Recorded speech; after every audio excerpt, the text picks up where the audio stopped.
HMG, the recognized symbol of excellence in sports entertainment.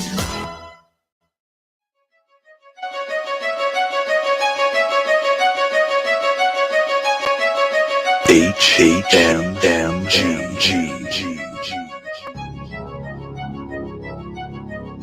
Hami Media Group. This is your next level wrestling review. And this is NXT.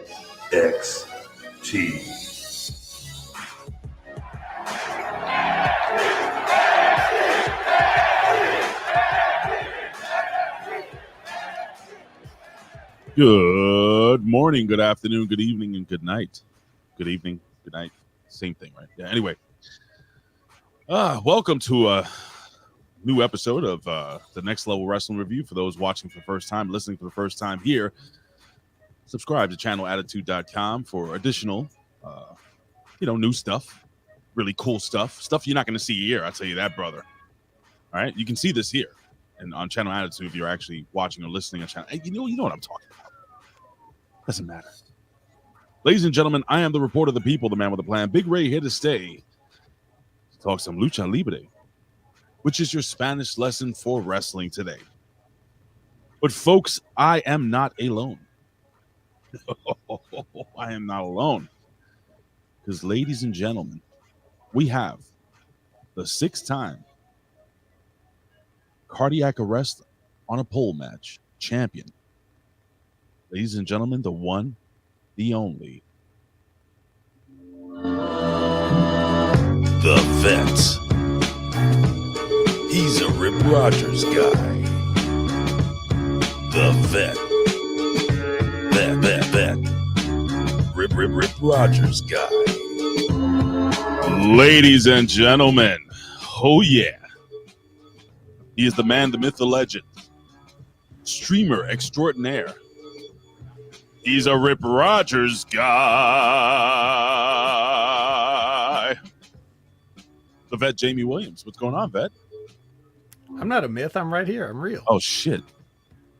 I'll take the other things. I'm a man and I'm a legend. Okay. And a streamer extraordinaire. And a streamer extraordinaire, or at least streamer slightly above average. Okay. I'll take that. Yeah. So the cardiac on a pole thing, like, we couldn't really figure out how to put a cardiac event on a pole, so we just hung a defibrillator from the pole. Well, that's what I was thinking defibrillator on a pole match. Yeah. And then what happened is whoever got up to the top, could bring the audience back to life for whoever's watching it. Is that well, we may have to talk a little bit about that regarding this fucking show tonight. Jesus Christ. Well, yeah. Let me tell you something, brother. I even changed the little logo on the gimmick over here with Triple H pointing at the HMG sign. Single H. Triple H pointing at the single H. So first, do you realize what you just did, Ray? What did I just do? You just said, "Let me tell you something, brother." Unironically, like you just said it like a natural thing that a person would say. Isn't that great? Isn't that how? Fuck. You're one of us, Ray. You're one of us. Here's the funny thing. I do it all the time. My wife. I actually said, "Let me tell you something, brother," to her the other day. She's like, "I'm not your brother. Don't you ever speak. Don't you ever talk." Was it at that moment that you realized you had said brother, or what I mean? Like, was it a subconscious? Like you just so used to saying it that. Bro, I'm like, I don't know if this is a wrestler thing. My father was like this. Everything was a work. Everything was a. It is. Fucking everything is carny. Everything, you know what I'm saying? So yeah, it's true. He's right. That was part of his conversation. Like when him and my uncle were talking when I was a little real young, and they would use like Spanish terms and stuff or whatever, but it was, like carny talk, I guess you would say. So that was literally his brother though. So I mean, no, that was my mother's. My uncle was my mother's brother. They were like best friends. They were tag team partners. Gotcha. Tag team champions in Puerto Rico, and here in New York City too. They had a regional title here. Anyway, but yeah, man, I tend to do the whole Come on, honey. I'm kayfabing you. She knows what that means by now, right? By now, yes. But probably the first 700 times she was like, what? She had no idea what the fuck I was talking about. Well, how are you doing, bro? How was your week, bro? Good. We don't want to hear about my week. Well, Ray. Can we start off with the positive first? No, I don't think I that's really want to start off with the positive. I'll let you do it just this Thank once. you. So, bro, finally, if you guys follow me on TikTok, if you guys follow me on Instagram or Twitter, I do post my morning coffee thoughts, and the last one I did was actually the second to last one I did yesterday was me making fun of teenagers, but it was about Aiden and his birthday, and I finally got that PlayStation 5 open. I gotta tell you something, brother. Mm-hmm. That is a sweet piece of machinery. It is incredible. First and foremost, that thing was impossible to get out of the goddamn box. It took two of us. Second, so here's a funny thing, Vet. See if you understand. So we have a TV gimmick, you know, with a gimmick. I use that with my wife all the time too. She knows what that means. Sure. So we have a TV gimmick with, you know, with a TV stand or whatever. Entertainment center? Yeah, entertainment center. Beautiful, yes. But it's an old one. It's like big, heavy wood. Mm-hmm. I have to fucking move. So I had to take the fucking PlayStation 4 out, move it to his bedroom. Anyway. So with that being said, I hooked up the PlayStation 5 and we did it landscape mode. It's flat, you know, with the little gimmick on the bottom. Did you have to figure out which side was down? So here is the fucked up thing. Vet, I fucking so we're putting the new disc. So Jen got him 2 games. She got him a Five Nights at Freddy's, whatever the fuck that is, FNAF game, and then also it's like a Nickelodeon fighter. The All-Star Brawl thing? Yeah. Which is kind of fun as fuck, actually. He has a Ghost of Tsushima. Good one. Which Excellent game. Which I got him. Yeah, I like that. The Miles Morales Spider-Man, which is fucking wow. I've just been streaming that. That's the latest game I've been streaming. Bro, that shit is awesome and fun to play, and it looks beautiful. My mother was sitting down watching, going, "Wow." She was like, "I said, Mom." She goes, "Well, what's the difference?" You know, she's 76 years old. What's the difference? I said, "Watch." And then obviously WWE 2K22, which is a great game, man. But here's the funny thing. This is what I was going to tell you. So when you lay it on its side, we're putting the disc in, right? And it's like unreadable disc. Unreadable disc. Yeah. Unreadable disc. We're like, what the fuck? And I'm like, my heart is breaking. There's like a little clicking sound. It shoots out the fucking disc. I'm like, Pops, I can't believe this, man. I might have to get this. Uh-oh. Ray's frozen. But I can already tell you where this is going. If you guys in the chat, can you still hear me? Okay. He's going to tell you basically that his PS5 was upside down and he's been trying to put the discs in the wrong way. Because that's a common, like the design of the PS5 is not, it is not conventional, to say the least. It looks like some kind of, like if there were like karate trophies in the movie Tron, it's like that's what it would look like. So they got the slot on the side or whatever, and it's impossible to tell just by looking at it which side is down, and they don't give you any indication what it is, so you just have to know. But yeah, that's probably what ended up happening to Ray. So as we wait for Ray to come back in, I don't know if I should skip straight ahead to acknowledging the chat because we don't have the Always Sunny music, but yeah, we'll take a look and see who's in here. Colin's in here. All right. How's it going, Colin? I haven't seen you since yesterday. Says run this shit like a boss. Yes, Cujo says, my computer runs on cassette tapes. Well, actually, he said Tapia, but he corrected himself and said tapes as if we didn't know what he meant to say, like the A isn't right next to the S on the keyboard. But yeah. So, Big Ray just sent me a message saying, Internet BRB. So we'll just, I'll just hang out with you guys. We'll just chill for a minute. So what's been going on with you? Jenna Hall, my 56K modem is better than Ray's Wi-Fi. Colin says, my computer runs on cassette tapas. They're delicious. Laura says they're going to rename it the PS5 desktop. Oh, yeah. It's now Ray's very confused. He doesn't understand. He's saying my internet went down. Are you still on? Oh, no. Yes, I am. Well, I might just have to do the show solo if this is the case. And I don't have access to all Ray's cool drops and music and everything like that. It'll be a very no-nonsense show. I don't know. I mean, I can do it, but, oh, he reset the router. He's coming back on. Well, so he says. It takes a few seconds for that router to reboot. God struck Ray's net, says Media M5, talking about PS4. Well, he was saying good things. He didn't say anything bad about the PS4. Canada Spaceman is telling him to use my hands. I can talk with my hands there.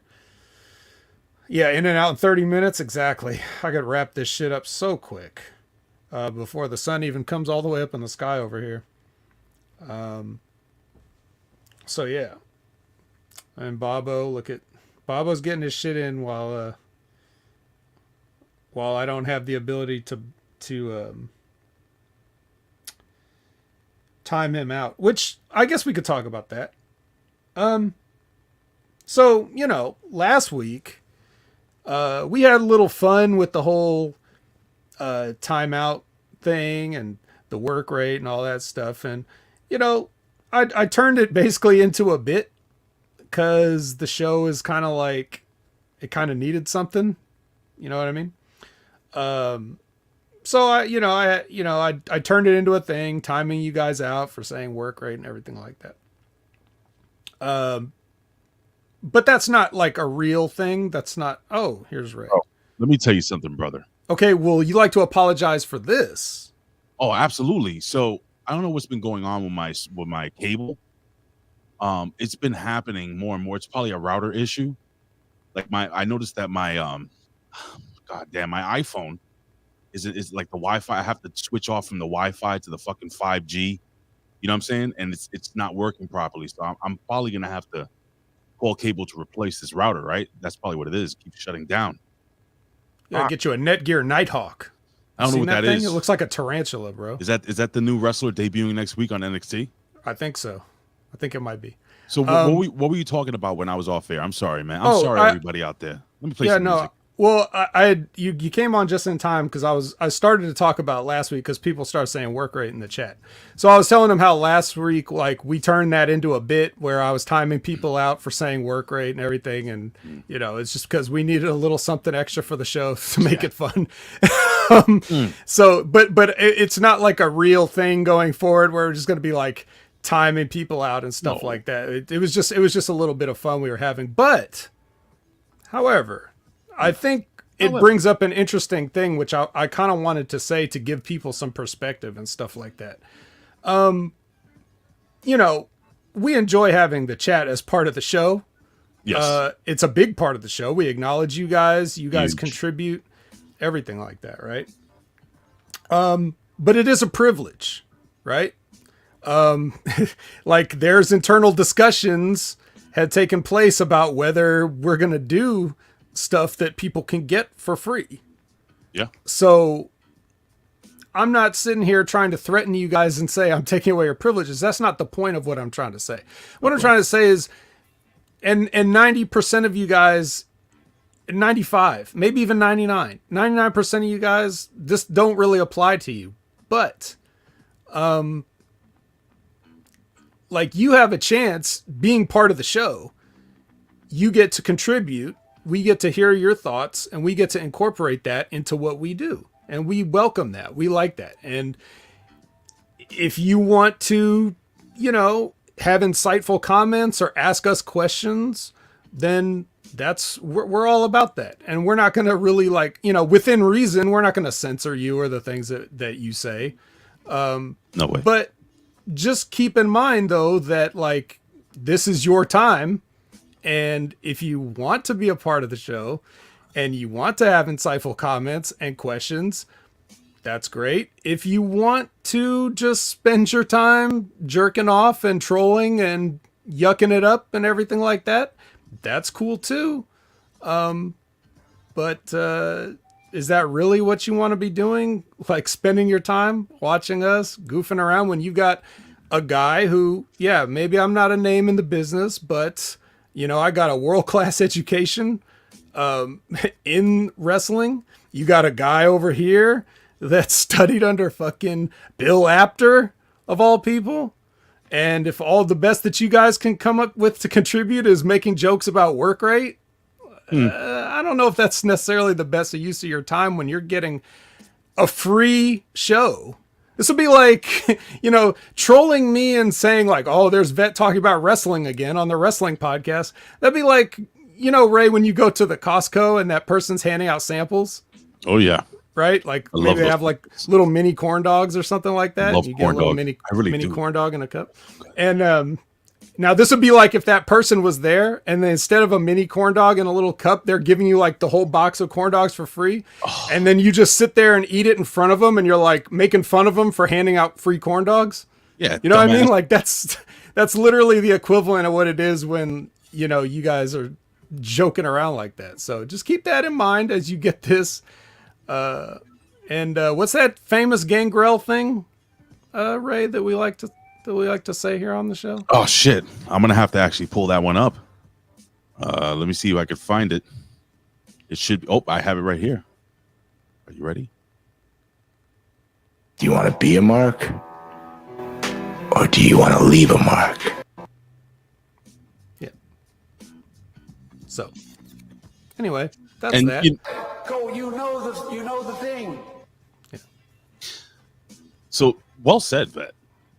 Well said. Listen, I mean, whether you think it's a shoot or not, and I joke around a lot, but I had a fight a little bit to make sure that we had this free show. You know, Vet, I had a fight to make sure we had these live shows for free, and doesn't hurt me either way, whether it's free or not. So I actually had Vet people reach out to me and like on some, hey, I'm sorry that, you know, I got time, you know, I didn't mean to.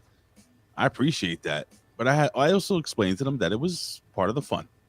Yeah, it was a bit. Yeah, if you guys bust balls, we're gonna bust your balls back, brother. Yeah. It is what it is. But anyway, so I turned the CD, right? And anyway, so what do you think I did, Vet, to fix this issue? What'd you do? PlayStation 5. Oh, you flipped it over? I went to YouTube. Oh. And the YouTube, this fucking 11-year-old kid's like, yeah, so a lot of people are having issues with the PlayStation 5, and you just have to flip it over, put the disc in upside down. I'm like, get the fuck out of here. I'm like, Aiden, are you serious? Aiden's looking at me like sweating. You know? I can smell like he's farting because he's nervous. Put it in upside down, brother. Worked just fine. Yep. I keep mine standing up. So, like, I got to constantly remember. Because I don't use discs all that much. Like, the only discs I use is if I'm watching a movie. I don't buy games on disc anymore. Yeah. I think we're going to go away from buying. The only reason that I wanted a couple of disc games was because I paid extra for the goddamn disc version.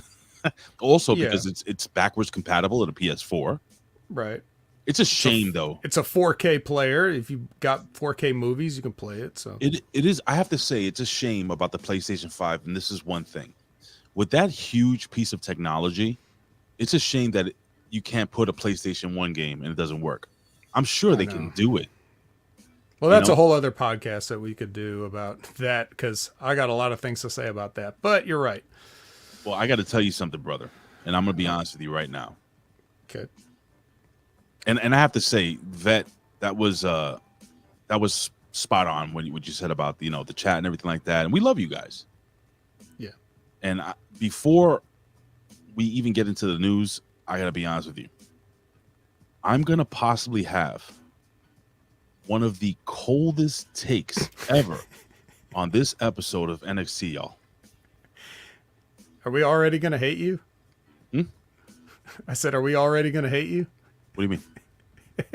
Okay, fine. You don't even. I'm doing a yes and to your bit, and you're not even picking it up, bro. Oh, let me tell you something, brother. What a piece of shit that woman is. Well, whatever. Let's not talk about that just yet. Oh, not yet. We need to talk about Big Ray Hernandez. Oh yeah, Because we had somewhat of a scare here. Do you realize I'm sitting there in the middle of work, brother, and I get a photo, not even just a text, a text with accompanying photo goddamn right you did. of Ray in a hospital gown, saying, "I may be out of commission." What is this? I may be out of commission for a bit. I'll fill you in later. Brother, Yeah, brother. He's showing me like the admission bracelet. do you have the picture there or no? I do. I think I might have deleted it. I don't know. But yeah. So I'm sitting here and like, oh, Gray Ray's in the hospital. What happened? I'm like worried and everything. So let's tell the story from Ray's perspective, and don't start with like when you were born and growing up, and tell another story about your dad and everything. Just tell us what happened and how it was quickly resolved. This is a story of mental health. Now I'm going to take this. Now I'm going to be really fucking serious with you guys out there. Oh, Since the late period one. Not the late period. It's the other one. No, I'm serious. I'm that serious. Okay, not So that serious. I'm going to try to run through it quick. So, since the beginning of the pandemic in 2020, I'm not going to preface. I'm just going to say it. Since the beginning of 2020, okay, I have been dealing with... We're already 2 years back. Well, I have been dealing with the crazy shit. And everybody has here in New York City. Everyone has.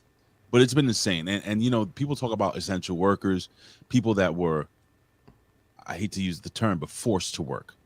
I was one of those people. I didn't have the opportunity that, let's say my wife had or other people had where they can stay home for a year. My wife stayed home for a fucking year, making just as much as I was with that fucking gimmick that fucking Trump and Joe Biden put together, whatever the fuck it was. Yeah.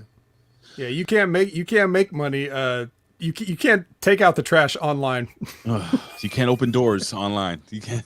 Little fucking computer set up by the door. Little robot hand. I mean, that you could do. Like you buzz them in, like seeing them, but the other things though. Yeah, but the other things like delivering food up to the residents.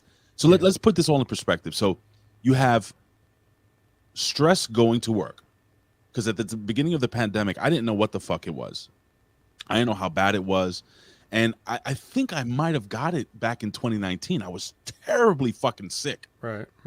And ever since that time, but I've never tested positive. I just tested negative again. I've not tested positive for COVID-19 at all. Anyway, so I'm going to work with all this fucking stress. Now, going to work, now you guys probably think I'm just joking around. No, I'm not, bro. It was insane. Every fucking day. Fights on the train. Homeless people. People shooting up on the train. People doing drugs in the train. Women coming up to me, begging me, hey, I think I'm being followed. It's crazy. It was stress every fucking day. I had made it public that I had turned to drinking, and I was drinking pretty much every single day, almost two liters of vodka a fucking week. That's too much. Right. And I broke away. And this was before the comeback of the Ridiculously Random podcast. Brother, let me tell you, man. So all this crazy shit, right? Of course, also, personal shit at home. Then I go to work, and it's the same shit there. So work used to be my refuge, but it turned into a shit fest there as well. Not to say my boss has been amazing. The people that live there is amazing, but there's certain things management implemented and stuff like that have just made things so much more stressful. Even talking about it, I'm getting out of breath. So anyway, let's fast forward to about a week ago, maybe about 2 weeks ago. I started feeling lightheaded every other day, every day. Well, not every other day or every 2 or 3 days. Lightheaded. I was working. I don't even forget the fucking day. Friday. I went to work. I'm chatting with my boss. It's it's kind of a quiet day. I'm chatting with my boss, my buddy Gary, with his little fucking Frenchie. Love that dog, by the way, Simone. Shouts out to you if you watch Next Level. Which she doesn't. She's a dog. And my boss had gone in, and I don't know if you know what tunnel vision is, but everything around was blurry and almost blackish, and all I could see was right in front of me, like directly in front of me. And then my heart was beating. My fucking heart rate went up to like 120 something. I'm like, oh no. Had the pressure on the chest, right? I'm like, oh no. I had some soreness in my neck. Oh no. I called my boss. I said, Ray. His name is Ray as well. I think you need to call 911. You need to get out here. He ran out. He looked at me. Now, I want you to understand this. 1 minute, I'm talking to my boss. I had closed my eyes. The next minute, there were 2 residents rubbing my back, telling me that I kind of like passed out. Telling me that I'll be okay. The ambulance is on the way. I see my boss outside waiting for them. Close my eyes again. Open it. They're putting me on the gurney. I'm getting to the ambulance, and all I'm doing is on my phone, on my lock screen. You guys can see this. It's a picture of me, my wife, me, and my son. First thing that comes to my mind is, oh my God, Aiden's birthday is like 2-3 days away. Don't get a heart attack. Please don't die. I can hear them talking. I'm kind of like out of it, like woozy. The fucking guy, one of the guys actually does this. Stay with me. So now I'm like, what the fuck is going on? I'm getting more nervous. I hear them talking about, they make me chew those pills, the what do you call those? The aspirin. And then I overheard them talking about nitrate. They're like, hold off on it. Let's wait and see. We'll hold off on it. Let's run some tests. They're just hooking me up with shit.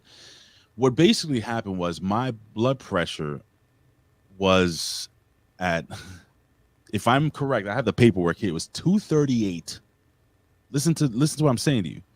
238 over 109. That is beyond hypertension. That is borderline stroke, borderline heart attack.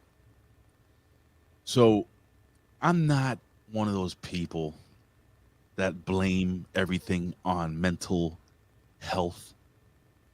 But if you guys knew how much shit I personally have been through, and I don't even share it with the vet. I don't share it with, only my wife will know. And my wife has been incredible with me. It's so much so that me and my wife have fast-tracked our efforts to leave New York City. With that being said, by next summer, I'm almost 99.9% sure that I am not going to be living here in New York City. I need to leave. I hate this city. I hate the people here. I love my job. I wish I could take my building that I work at and move it to wherever I'm going to go, which I'm not going to stooge that off yet, but it's going to be down south. Colin, I think I told Colin. Anywho, I just need you guys to understand, like, this shit is for real. Like, all the stress, all the shit, and as a man, you want to hold shit in, vet. You don't want to talk about it. So what happens is you become a volcano and you explode. And this is another reason why me and Ben kind of created this platform. And I think Ben has spoken about this as well. There are people that are going through a lot of shit, a lot of personal issues, a lot of sad times, frustrating times. And this is your escape. This is our escape. I was supposed to do randoms tonight. I just don't have the energy. I was supposed to do a whole bunch of other shit. I just don't have the energy. But I didn't want to miss doing this morning. I had the energy, and I love talking to Vet, and I love talking with you guys. I gotta fix some shit personally, and also I have to fix some shit physically. Those who know, and this is another reason why I wanted to get Stevie Richards on, because I wanted to tell him that I have absolutely deviated from instead of me going towards the light, I'm doing the dark. I'm doing the wrong thing, eating the wrong things, not exercising, Right. not drinking. I think too much. I started turning to weed every day to dull the pain. That's just a mask. Yeah. Guys, it's bullshit. I mean, it helps. Yeah, it does help with pain and all that stuff, and I understand, but it's not fixing the problem. It's hiding it. You're hiding it from yourself. Mm-hmm. So I'm going to encourage you all, if you feel like shit's going on inside, number one, you need somebody to talk to. Sometimes it can't be your wife. Sometimes it can't be your best friend. It might need to be somebody professional. Mm-hmm. Because they can, your friends and family can only do so much. And I've taken that step, and there's nothing wrong with that, bro. Right. Nothing wrong with that. I saw my doctor yesterday. I got to go see a cardiologist, even though everything looks great. They told me that my lungs are bigger than normal people, which is a good thing, he says. I have wide lungs. Okay. That's good. I just want you all to take care of yourselves. Yeah. And understand that there's nothing wrong with saying, man, I had a mental breakdown. Apparently my boss was explaining to me that I was bawling. Like not crying, like like bawling. I don't remember that. Yeah. Well, that's no surprise to me. I would imagine you doing that. Yeah. Oh, shut up. Terrible person. That reminds me, I better turn my DMs off just so. Yeah, you can do that. Tries to talk to me. Yeah. So anyway. No, but I mean that is a thing. Like on top of the environmental stress that life just has, no other thing to do but create for you. You compound that with everything that goes into your diet. Mm-hmm. You know what I mean? Like you're a coffee guy. Oh, yeah. You know what I mean? So like, or people that drink too many energy drinks, or I was doing that too.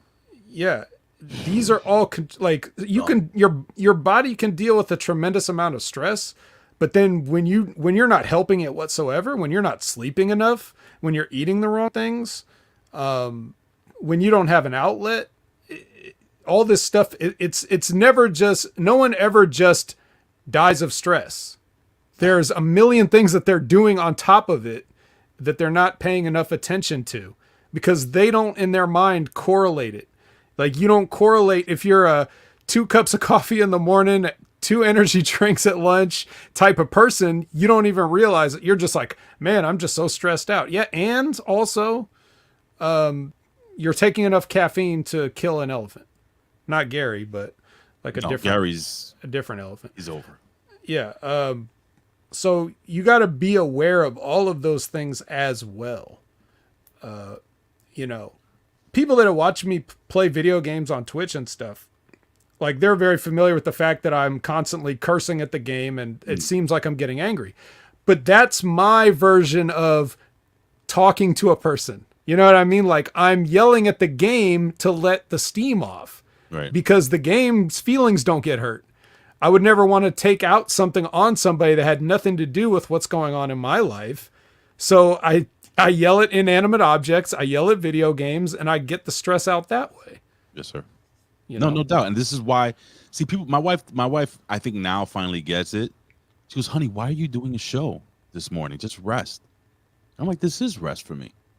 Yeah. Like the fact that I'm not doing the show tonight, the fact that I haven't really edited anything kind of stresses me out. Because that's kind of like my stress relief.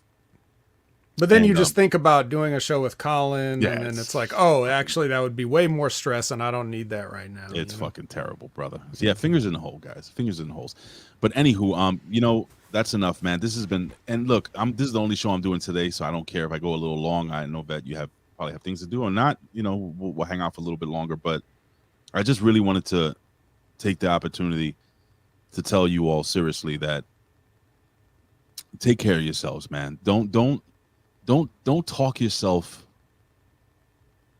Don't talk yourself into saying everything is just fine. It'll work itself out.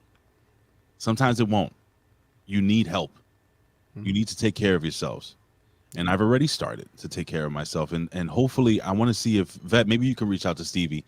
to have him on next week, maybe perhaps for just a little bit, just so we can talk a little bit about, you know, health and mental health. And I'm serious, like God damn it. K-Dog, No, please. I'm serious. I'm dead serious. I'm that serious. I don't want to be too serious right now. All right. That's But I would love to have Stevie on just to talk a little bit about mental health and what we can do to fix ourselves. I think it'll be great. So let's see if we can make that work, Vet. Like I said, I'm going to ask you if you can reach out to him and see if you can hook that up for next week, even if it's just for a few minutes, video or just a phone call. We can do either or. I think it'll be great. And RBV, bing, bing, bing, bing, bing, bing, bing, bing, bing. Georgia. We're going to be visiting Savannah, and we're also thinking about Tampa, Georgia, Tampa, Florida, the lesser known Tampa, or maybe even Kissimmee. So just I got to put this out there. I had a really crazy experience, Vet. Oh. So I had to go to the doctor's appointment yesterday, right? Okay. Get off the train. So as I'm on the train, I get stressed. Now I'm a physical person. I always grew up being physical. You know, you can't fight nobody anymore. You go to jail. Look at what happened with that bodega owner, where the dude came behind the register. He stabbed him, and the bodega owner goes to jail. Anywho, I don't know if you guys believe in spirituality, religion, or anything like that. I'm not a religious person, but I am a very spiritual person. I believe in God, so on and so forth. I get off the train right here in my neighborhood. This dude comes up to me out of the fucking blue. Big guy, blonde hair. He look like a fucking angel. Legit. Big guy. He look a worker. He look a wrestler. He like you, Vet, but with blonde, like curly blonde hair. Okay. And I've never seen this guy in my neighborhood. I pretty much know everybody in this neighborhood. And he comes up to me and he hands me this little pamphlet. And he goes, I don't know, man. I just felt moved to give this to you. And it just talks about like heaven and God and how things are gonna work out. And I have the pamphlet over there in my bag. And I'm like, oh my God. And the funny thing is that my father, that's what he used to do a lot. So then I don't know if you can see the goosebumps developing here, but I'm like, oh my God, is my father freaking just saying, Pops, I'm here with you. Look towards those little positive moments in life, those little beautiful moments in life. Mm-hmm. Sometimes those little positive moments and those little beautiful moments, when you really look into them, man, they'll just alleviate all that stress and darkness you have around here. Incredible. That was really, really a nice moment. But yes, we are thinking about going to Florida or Georgia. And Big Vito's already trying to hook me up with a job. He wants me to move as close as possible to him. Could you imagine me living in Kissimmee, Florida?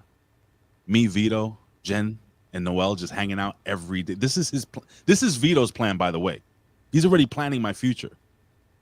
This is the new Hogan and Linda and Macho and Liz. I fucking love V and Noel, and they have become such good friends, and they are dying for me and Jen. So when we go down south, we're gonna definitely hang out with them. It's going to be fun. But anywho, so Vet, is there anything you would like to add before we haven't even acknowledged? We got to acknowledge these people. Let's acknowledge them real quick. Let's acknowledge. Okay. Colin, don't put that in your mouth. Oh, sorry. Now this can't be accurate. No. I'm not seeing all the people. You know what? I'm just going to read what Google has here. And I'll throw in the rest. Yeah, even though you always throw in like 4 or 5 of the ones I already said. But we're going to start off with Canada Spaceman, because why wouldn't you? Sure. That's a hell of a leadoff hitter. Colin Wysong in the 2 spot. Mm-hmm. I don't know. Normally I like to put a switch hitter in the 2 spot, so that makes sense. Cujo 62. You know, you put your best hitter in the 3 spot. That's probably accurate. And Labrat hitting cleanup. Oh, yeah. Very nice. Mm-hmm. Got Lawrence Weaver after that. We got Lisbeth. We got Media M5, and we got the real RBV, not the fake one. No. Not the one that, you know, goes around claiming that he knows about food and, you know, shit like that. No. We got the real one. And we're very lucky too. We got Jinder Mahal is making comments here. Goddamn right he is. We got. I'm scrolling backwards. We've got Aaron Bench Slow-Mo. Oh, yeah. Dan Heffron was here. Don't know if he still is. Scott Woodford. You know. What else? We've had Bobo in here. I'm sure. Saw him earlier. Oh, yeah, he's definitely here. Yeah, we know Bobo's here. Yeah. It's probably hard at work, just listening. You know. Mm-hmm. So yeah, I mean that's what I see for right now, and you know, if I forget anybody, it's not our fault. It's the algorithm's fault. Let me see. We have Max Admit, want to become famous by followers, primes, and viewers. Now that guy, you can ban him. I can't. It's on Twitch, you motherfucker. Yeah, ban him. I can't do Just it. hit the little the European no symbol. There is no gimmick there. Yeah, there is. Can you do it? See that? I I can't block that. Oh, I'm pretty sure you could. I mean, I block those all the time when I'm streaming, but yeah, I can't do it from here. Media. Yeah. So you said Media M5, right? Yeah. Yes, I did. Oh, speaking of that too, just while we're on the subject. Oh boy. Oh no. Now I know we said we're not going forward. We're not timing people out anymore, but you know, you guys thought you were fucking cute last week, trying to sneak shit in as we were going off the air. So you know what? We're gonna have to put Bobo in timeout. Oh, that was awesome, by the way. I love the fact that as soon as we went off the air, you think that we weren't watching. Yeah. Put Bobo in timeout, put Scott Woodford in timeout, and what the hell, put Media in timeout. All right. Because he tried to switch the letters around, but it's the 5-minute timeout for Scott Woodford. 5-minute timeout for Bobo. Yeah. You got to serve your suspension for last week. And who's the other one? Media M5. Media M5. Yeah. 5-minute timeout for Media M5. Look, you can see the gimmick down there. They all timed out. That's nice. All right. Yo. So what do we got a 3 count this week? We do have a 3 count. And I gotta shout out my son Aiden for last week, you know, coming on for both shows. Mm-hmm. Incredible. You know what I found out? So I don't know if you probably don't notice this. But jeez, all right. You're probably not gonna notice this. Probably don't. Jeez, I guess. I'm just gonna put it out there. But check this out. So you see this microphone I'm using? Mm-hmm. It's not the usual microphone I use. No. I usually use the Rode mic. They're coming to get me. The Rode Pod mic. Mm-hmm. But apparently, Billy Ray Valentine had given me this old microphone. Have you ever heard of the Shure SM58? No, I don't think so. It is what you call the gold standard of audio mics. Okay. Bro, this thing is fucking incredible. This is way better than the mic I was using before. And I just had it thrown in the box. This has become my official microphone. All right. So big shout out to Billy Ray Valentine for doing it. Anyway, ladies and gentlemen, we have some wrestling news, believe it or not. All right. Just real quick before we get started. Oh, shit. This Land of Extreme, I'm sure that's Media M5, but it doesn't matter if you flip the letters around. It was the intent and it was the sentiment. So, but don't worry, you know, no more timeouts going forward. Say whatever you want. It's all right. It's 2 minutes. 2 minutes left, probably the timeouts. Yeah, it's good. All right. So, wrestling news. With that being said, it's time for the 3 count. This is the 3 count with today's biggest stories in pro wrestling, world news, pop culture, sports, and more. And now, back to Big Ray and the Vet.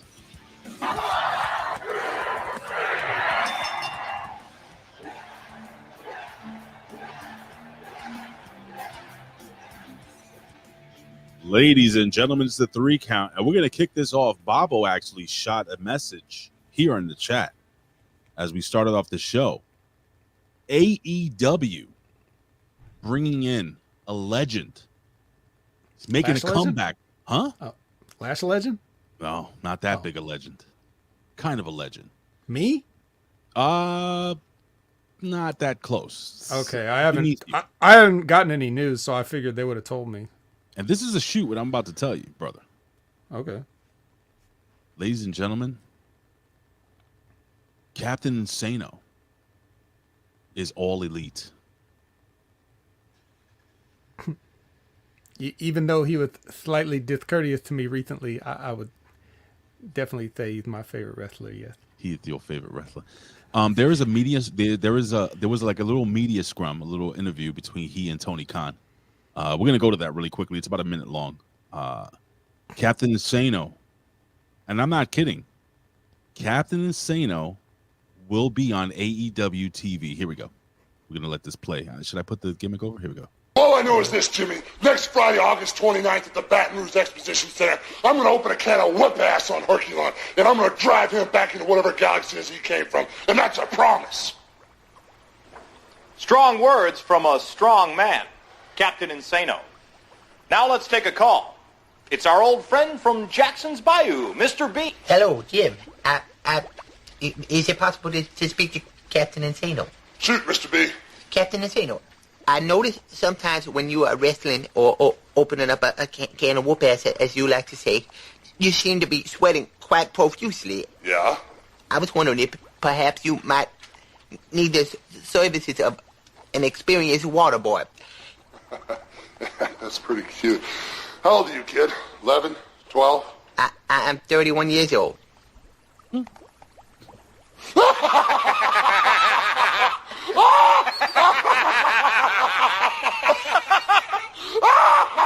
I guarantee that guy's still a virgin.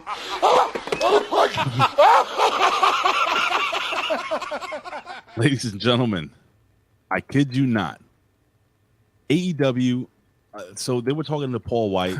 It sounds like you were kidding them, Ray. You played a clip from the Waterboy. So what is this? What's Waterboy? What is this deal? Waterboy. What is this, man? Okay, so this is as of 9 hours ago. Paul White clarifies plans for impending AEW run as Captain Insano. In a recent interview with WrestlingInc.com, WrestleStink.com, managing editor Dick Mouseman, White made it abundantly clear that he plans on wrestling multiple matches for AEW. And this is a quote from him. My whole reason for coming to AEW was to work on commentary and compete, and to compete more, Wright stressed.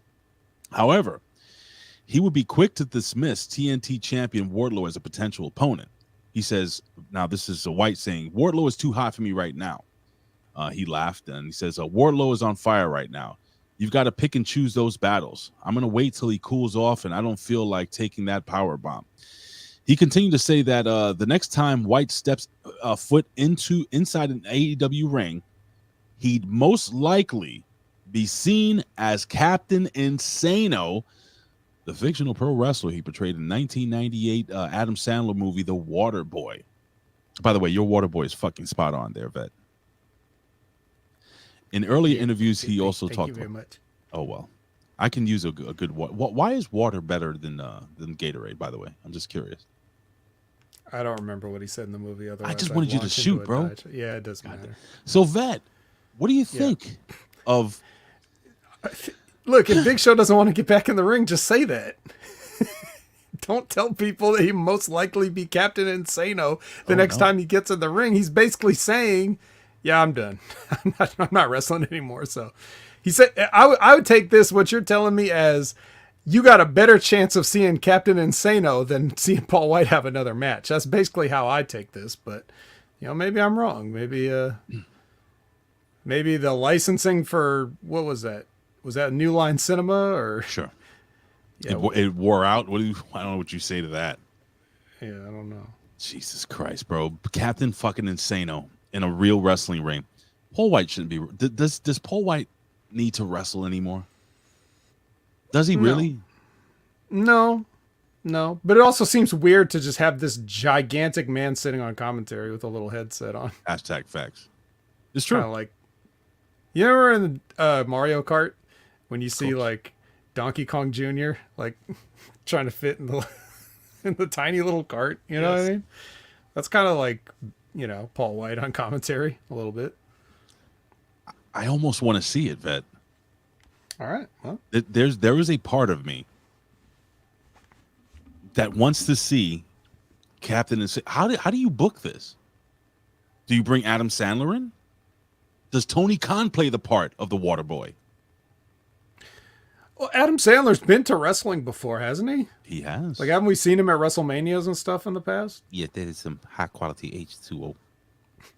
Right. So, not only can I do that for you, yes, I can do that for you. Yeah. You could, I suppose. Jesus Christ. I don't get it, man. Like, what the fuck is going on? What the fuck just happened? I'm not going to play that gimmick. Is that the most, is Paul White the most ball dropped person in the history of professional wrestling? I mean, you can't say they ball dropped him because they booked him as fucking Andre the Giant's son right off the bat and he won the title. Yeah, but then after that. I mean, he was WWF champion. Yeah, but he was also a lot of other things that weren't that. The crying Paul White was terrible. Yeah. He had like so many gimmicks and turns. You know, like just he should have been an attraction, but instead it was more like every time you saw him on TV, you wanted to change the channel. So anyway, it should never have been that way. Well, this is boxing related news, Vet, and I think you'll find this to be interesting. And this is something. Wait a minute, Ray. I want to ask you a question. Yeah, brother. You remember the original Knockout Kings on PlayStation 1? Fuck yeah, I had it. Okay. Could you or could you not play as a bear in that game? Oh. Like, not the proverbial wrestling bear, but a boxing bear. I don't remember. I don't remember seeing that. Is this some sort of? Is this some? I'm sorry. It's carrying over from my Twitch streams and stuff, but it seems like a Mandela effect thing. No one remembers this, and there's no video evidence of it. But I swear you could, like, there was a bear in Knockout Kings, the one with Oscar on the cover. Maybe. And then if you look online, it says there's codes for it. Like, they have the codes for it, but there's no pictures or videos. So have you tried the codes? Have you tried the No, I eBayed a copy. No, I eBayed a copy of the original PlayStation 1 disc. It should be here within the next couple of days. But I was just wondering, you're a fan of that kind of trivia, I would think you would maybe remember.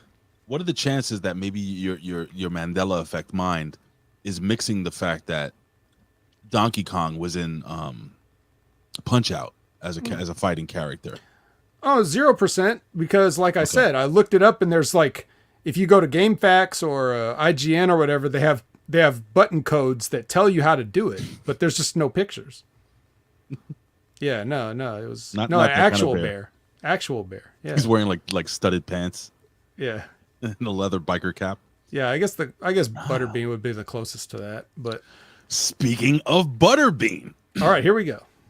Next news. That's so crazy. Speaking of Butterbean, Jake Paul and Mike Tyson are both called out by Butterbean as he eyes a return to the boxing ring. Ladies and gentlemen, boxing legend Butterbean wants a piece of Jake Paul and Mike Tyson. The retired American boxer, 55, hung up his gloves in 2013 after a brutal second round knockout.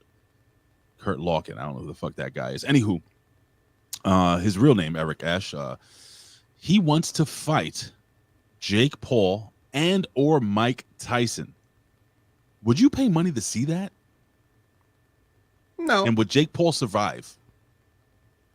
Maybe. Seems like a strong young kid, but yeah, it's going to be rough. It all depends on if Butterbean's willing to do a job like Tyron Woodley was. You think? Yes. I don't know, man. I'm actually looking up some news here. I had sent news to myself, and for some reason, I don't know where the fuck I think I sent a bunch of wrestling news to Ben Hameen by mistake. That's not good, right? He's probably like, what the fuck? He's like, why am I getting so many fucking links, brother? God damn it. There was a story I really wanted to talk to you about here, and I'm having trouble finding it, and it sucks dick. Hey, did you hear that John Cena's Peacemaker got a Emmy nomination? What, as like actor in a series or just the show itself? I don't fucking know. Anyway, let's go to the story. I found it. Mike Chioda. Do you remember him? Oh, yes. You might remember him. Of You might course. know him as been him, you might say. Reveals a request by Vince McMahon that what he had for multiple WWE referees. Vince McMahon can be pretty particular concerning the presentation of WWE's wrestling product. The former referee Mike Chioda has revealed 2 pet peeves McMahon had when it comes to the men in the black and white, men and women in the black and white striped shirts.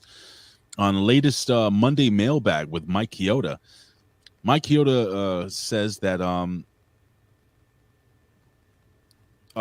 you can't have tattoos. I don't know if you guys ever noticed that Mike Chioda always wore that armband gimmick. Did they have a problem with referees having like tattoos and shit like an OVW when you were there? Like, did they tell them not to do that? I didn't hear about referees specifically, but what would happen, what I did hear is that you had to clear that kind of stuff with the office if you were going to get a new tattoo, because the production time for things like action figures and video games is so long that they don't want, the toy to be outdated or whatever by the time, like if it's missing a tattoo that you just got or something, you know what I mean? Like that kind of stuff. So I heard about that. I didn't think they even cared as much about referees, although I will admit it, it does seem to make you look less professional, I guess, if you're an official with a tattoo. But things have changed. But Mike Chioda was even saying he remembers Vince even telling him to drop a few pounds and stuff like that. And he would say, "I'm working on it, sir." Chioda recalled. He also said that now things have changed a whole bunch, that they have like a fucking like legit like training camp for referees now, where they have to get in shape and they have to look a certain way and stuff. Like, was it that hard to be a referee back in the day? Like, has things changed? No. What's funny is you look at referees now and like a lot of them are kind of like, not a lot of, I don't want to say a lot of them, but I'll say like, you notice sometimes that referees are like low key jacked, and it's almost like those are a lot of times what happens is a guy gets in the business in the intent of being a wrestler, and then they get told, "Hey, what about referee?" Like when they're too small or they just don't have the look or whatever. I know, who was it? I believe if you know Mario, what's his working name? Mario Boccara. Have you ever seen him before? I think you say Mario Mancini. No, not him. The enhancement talent, WWE great. Yeah, no. Mario Boccara. Have you ever heard of him, or have anybody in the chat remember The name him? sounds really familiar. Chat, if you can tell me, I have no idea. I think he was in a tag team. People might have seen him on Impact with Fallah Bahh. But yeah, I remember he was training with us at one point, and I heard that, and I didn't ask him, but I heard that the WWE offered him like a referee contract, and he turned it down because he wanted to be a wrestler. And didn't we not talk about like Thunder Rosa? Did we talk about that, where she was offered like to be a referee or whatever? Yeah, that's what WWE, they saw her only as a referee, which is insane. Yeah, so when the WWE offers you to be a referee, I don't think this is the case for any other companies, but when the WWE offers you a referee contract or a referee deal, it's their way of saying you're not going to make it as a wrestler, at least not with us. So we'll give you this. Like, you're good. You should do something. We'd like to have you, but not as a wrestler. Let's not kid ourselves. That's basically what they're saying when they offer you a referee contract. I don't know that many people that have a dream of being a pro wrestling referee. It's usually the way things work out in the end. Beg to differ. Our friend, the professor, Chao Belo Veracruz, that was always his dream. Never followed up on it, though. Well, I'm saying I don't think many people. Many. That's some fair. people, sure. That's fair. Hey, did you hear about Io Shirai, that they were talking about that she's made multiple gimmicks, that she's going to back to Japan. She's not going to wrestle with WWE anymore. I've heard about that, but nothing from her. Well, here's her retort. I'm going to post it right here. She puts a vomiting emoji with rumors. Io Shirai's not going anywhere, bro. Io Shirai is a beautiful, talented, I think really fucking good wrestler. do you think she has what it takes to be successful? Where, like, do you see her ever being? People say, "Oh, they dropped the ball at Asuka." I mean, Asuka had a pretty decent run. She's still doing it. She's doing main it. event Monday Night Raw for like the past month. So She's pretty amazing, dude. I really do love her. Love Io Shirai, and I love Asuka. I think Asuka should have been. I think they really should have. They tried. They should have booked her as the Great Muta. You know what I'm saying? Like the Great Muta. Well, yeah, they even as good as a run as she's had, they still fucked it up and could have got more out of it. But I just think that if Io Shirai is going to do anything, they're going to bring her up and they'll put her with Asuka and they'll be Kabuki Warriors too. That's basically what I think will happen. Yes, that's the level of thinking. You cannot have two Japanese women on WWE television independent of each other. You know, that's crazy. This is so much to read here. I'm gonna see if I can try to get this like read this in like a.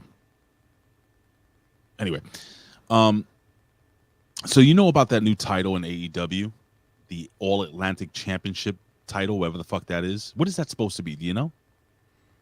I think Tony Khan, you know how he he was writing wrestling shows back when he was a kid and he's been planning this all out and everything. I think he was trying to think of belts that no one had ever made before, you know? So this will be like his All Atlantic Championship would be like his, Western States Heritage Championship. Like everybody's like, what? United States Tag Team Championships. Like, what? Like he's trying to think of a belt that's never existed. So he came up with All Atlantic. That's what it is. And Pac won it. What was the name of that wrestler that was famous for holding that Texas Heritage whatever championship? Who was it? Was it Barry Windham? Wasn't Barry Windham. It was a kid that was like Barry Windham. Oh, goddamn. Not like Barry Windham. What was the name of that wrestler? He's actually a Facebook friend. I can't remember his name. Dustin Reynolds? Wasn't Dustin Reynolds.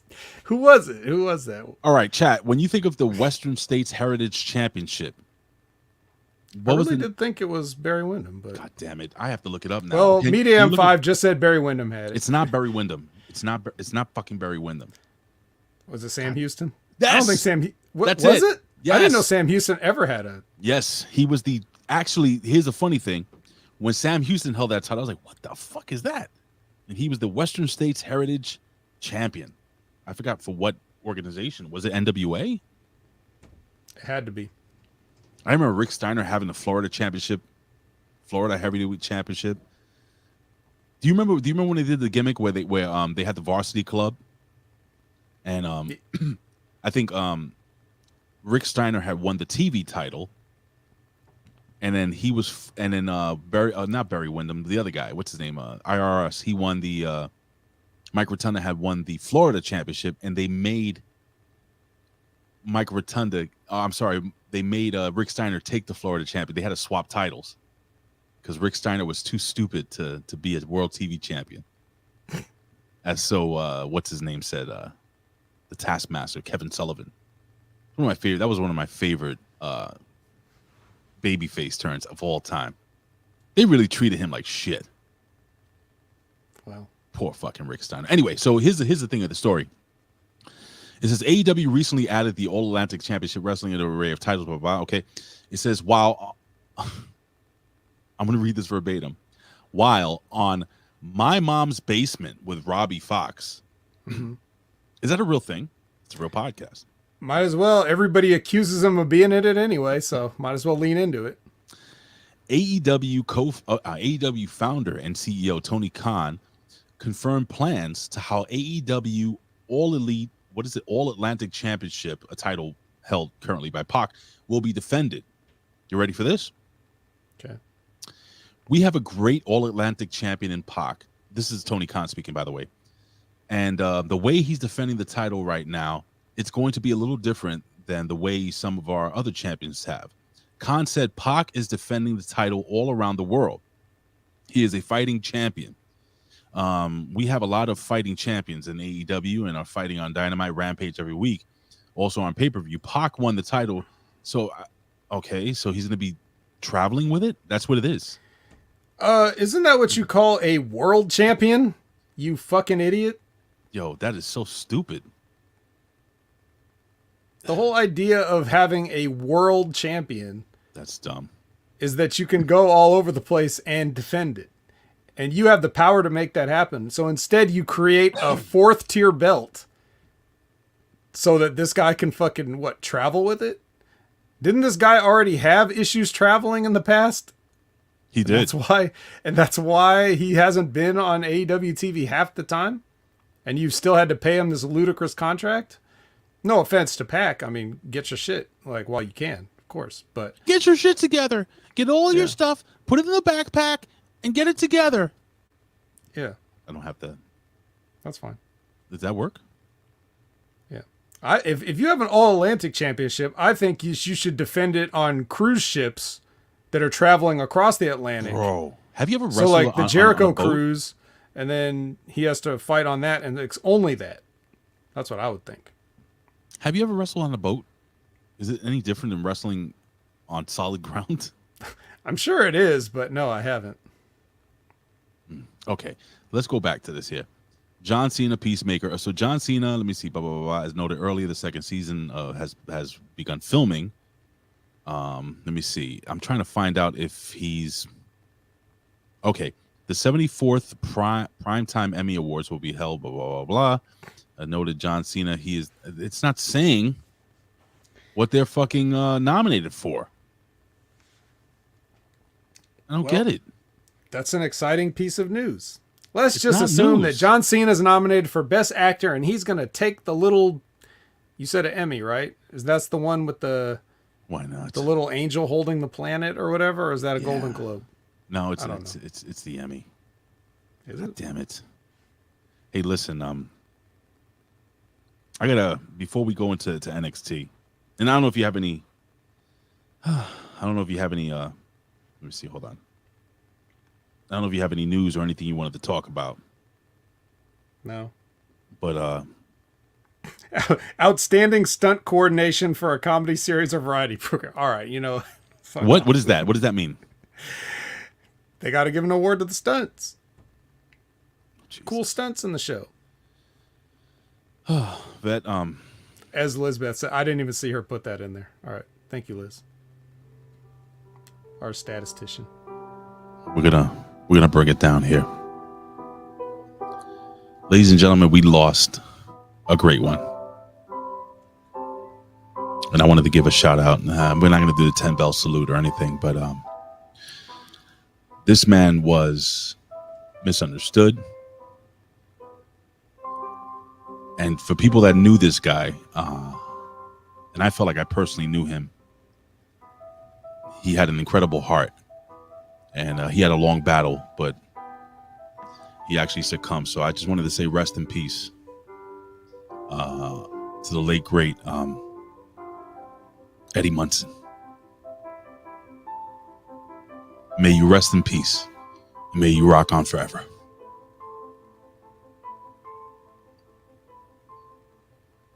Did you watch season 4 of Stranger Things? Well, that was a huge spoiler for everyone that didn't Fuck. get a chance to watch Stop. If you haven't watched it by now, it's been around for like 2 months. You're shitting me. it. That's not true. It has. And it's It's all like over a the couple of internet. weeks. It's Less than all 2 over weeks. Have you watched it? I've watched it, sure. What did you think of that scene, man, when he's fucking just master of puppets? I'll be honest, it was a little corny, but You think so? that's kind of the flavor that whole show goes with a lot of the times. Like it's trying to capture the same way that the movies and the shows from the 80s and stuff were, and a lot of those were corny in a charming way. So I wouldn't hold Stranger Things to the same standard of corniness that I hold things that are supposed to be modern and serious, I'll be right back. I'm right here. Oh, Just gotta grab something from my bag. Well, he's got to grab something. So, I'm right here.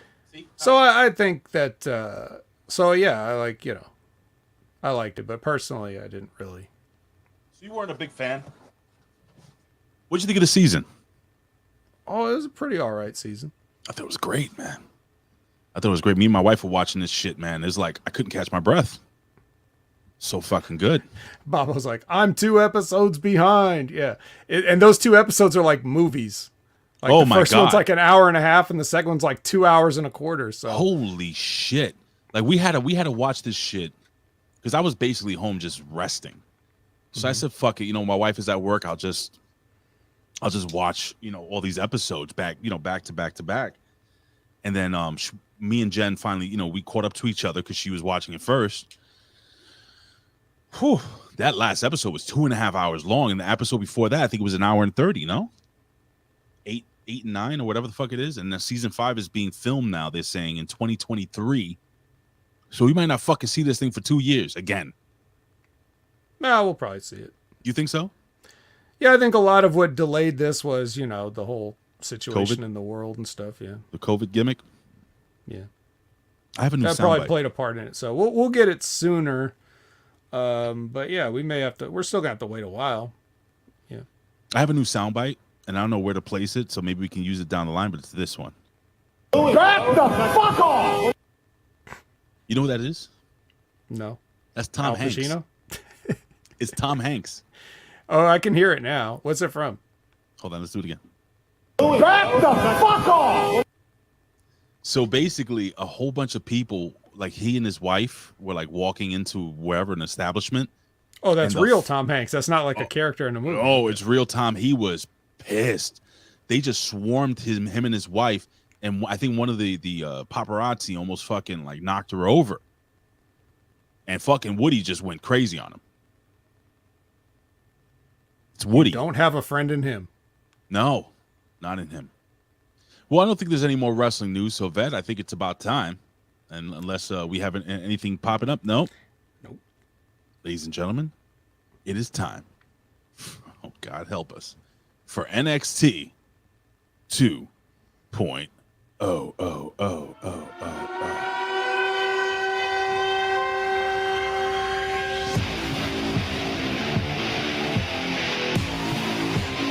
All right, it's NXT 2.0. This was live Tuesday night, July 12th, 2022. This show is headlined as, not Cora Jade, what's her name? Gimmick Schnabitz cashes in for the NXT Women's title. We have a whole bunch of other shit going on. And boy, Botchamania is ready to rock, brother. Warm up your clicking fingers, Botchamania. Oh, my God. Vet, I'm going to leave you, if you can, Sure. to do what you do best. Run the show through, and I'll retort and, Yes. cash in my part, but I have to pull some things up here. So why don't we start the show off, brother? All right. Well, we're starting off hot because Roxy is down in the parking lot. Now, we see this quite a lot in NXT. Somebody down in the parking lot, a mysterious attacker, and they don't know who it is, but they just know they got attacked. Everyone gets blindsided in the parking lot. No cameras, nothing.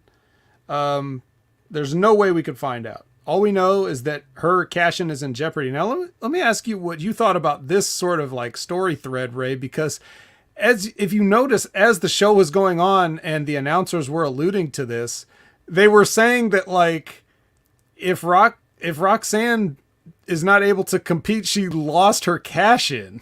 How's that work? Like, yeah, how does that work? Like, are you serious, bro? Like, of all the things that you're going to try to get over, it's like, oh, well, you got attacked in the parking lot. Sorry, that was your one chance. We're not booking this match twice. You know what I mean? Like, serious? So, And we serious like a light period. Yeah, we serious, bro. oh, that was even more serious than. So anyway, yeah, there's your there's the seed. It's planted. Roxy's hurt. Will she make it to her match? They didn't even seem like that was the seed. It seemed like she's not having the match. Who did it? That's basically what it was. It wasn't like the question wasn't like, can she make it to her match? It was like, no, she's done. Who did this? You know, that was like, yeah. So we get a little community center dinner theater here on NXT, Orlando Community Center Theater. That's pretty funny. But before we get into that, we're going to get right into, like, who cares about a girl crying in the parking lot? We got Giovanni Vinci versus Apollo Crews, the Equalizer. So 2 entrances and then a match. This is a rarity for NXT. Hey, we got new gear for Giovanni Vinci. Yeah. Weirdly cream colored. Like he's got pure white boots, but he's got this. It looks the color of the trunks he's wearing looks like they were once white and he sweated in them for 2 years and didn't wash it, and that's the color that he decided to go with when he was telling his tailor, like, yeah, make me a pair of trunks. Make me a pair of dirty ass trunks. Yeah, it's probably what he said. I want 3-year-old gym sock color trunks. That's actually because I'm a stylish Italian, right? That's. Do you have a white t-shirt or white t-shirts that you wear just to do like work around the house and stuff like that? Okay. Now what color is the armpits? Are they yellow? I can't really tell if they're really yellow. Let me see. Pretty good though, right? Like let me you can't tell if they're yellow, so right off the bat it's got to be clean. Yeah. What do you use, man? What are you using? Like a Charlie soap? The fuck is that? Google it. Okay. I will do that. But can I just say right off the bat? Yes. Apollo Crews comes out, and I am, God forgive me, I'm disinterested already as he walks out.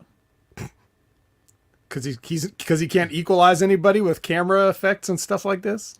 He should have seen how this match was going to go. Like he should have known Zion Quinn was going to come out the crowd. We've seen his psychic premonition powers. Should have saw this coming.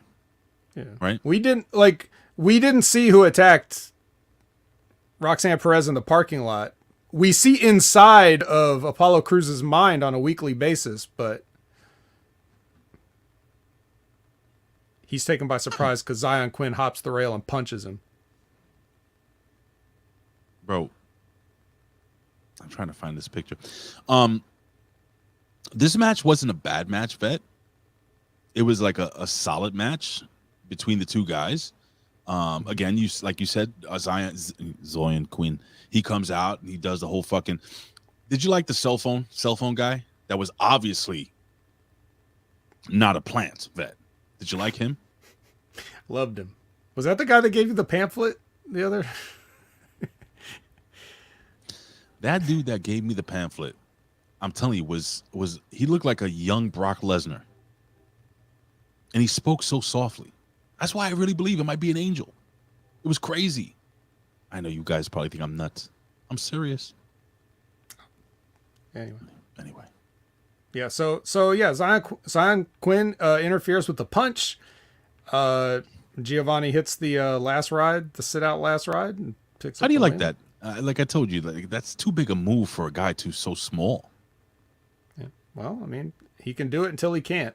And then if the guy's too big for him to do it, he'll probably not be going over that day. You don't think so? Or he'll come up with a new finish. Or he'll roll a guy up.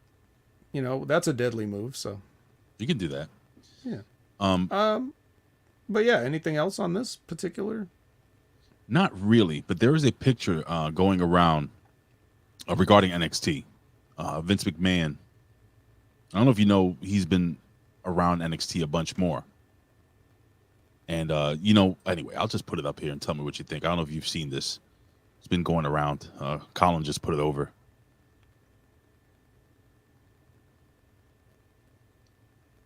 Jeez. Anyone? No? Okay.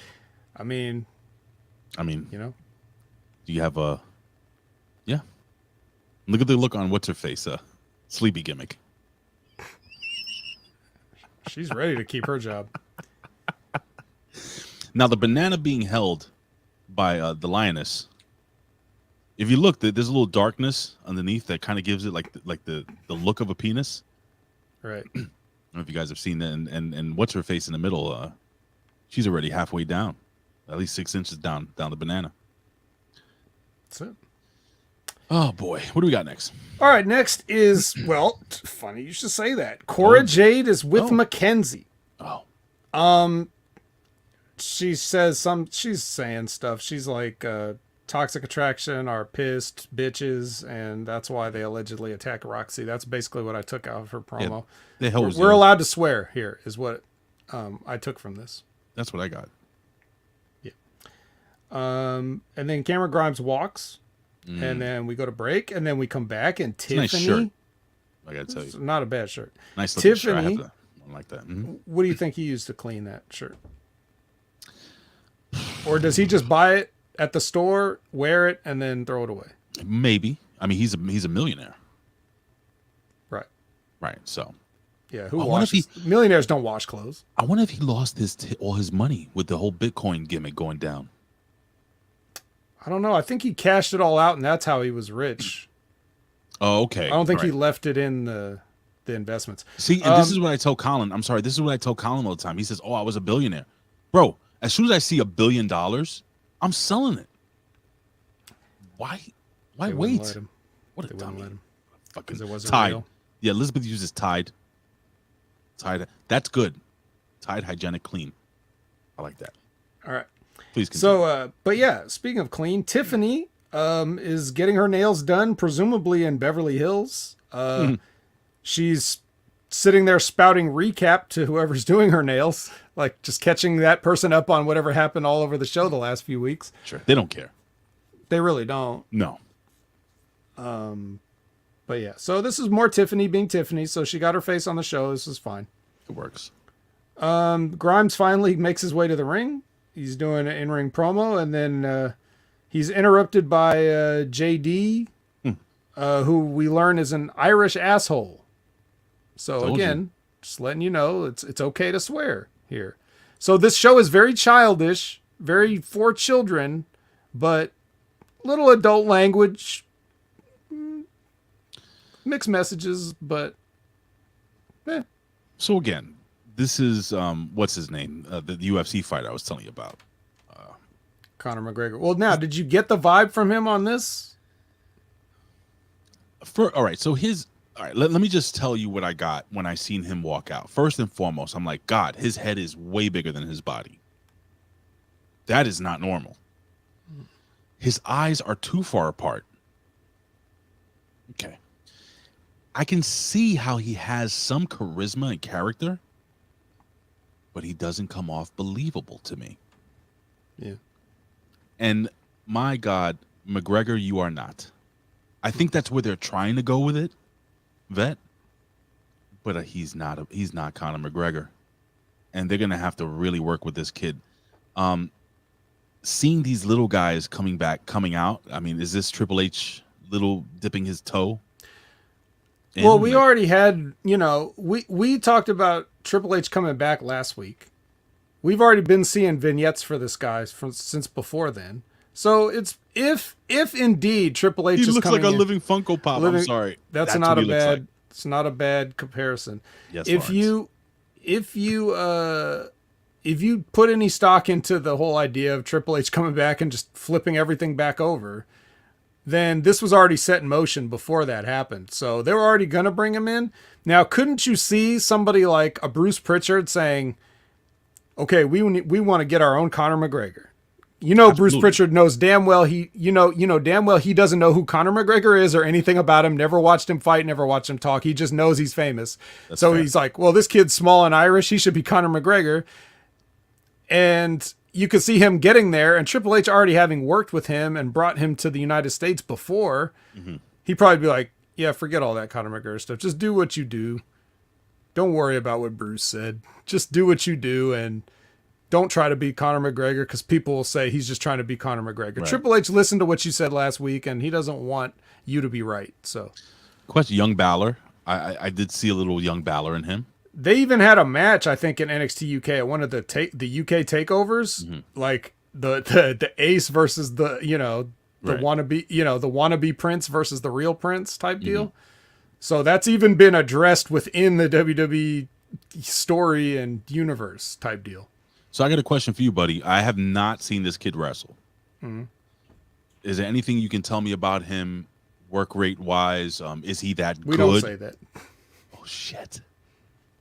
I know what you mean, though. All right. You know what? You're right, Bet. Hold on. All right.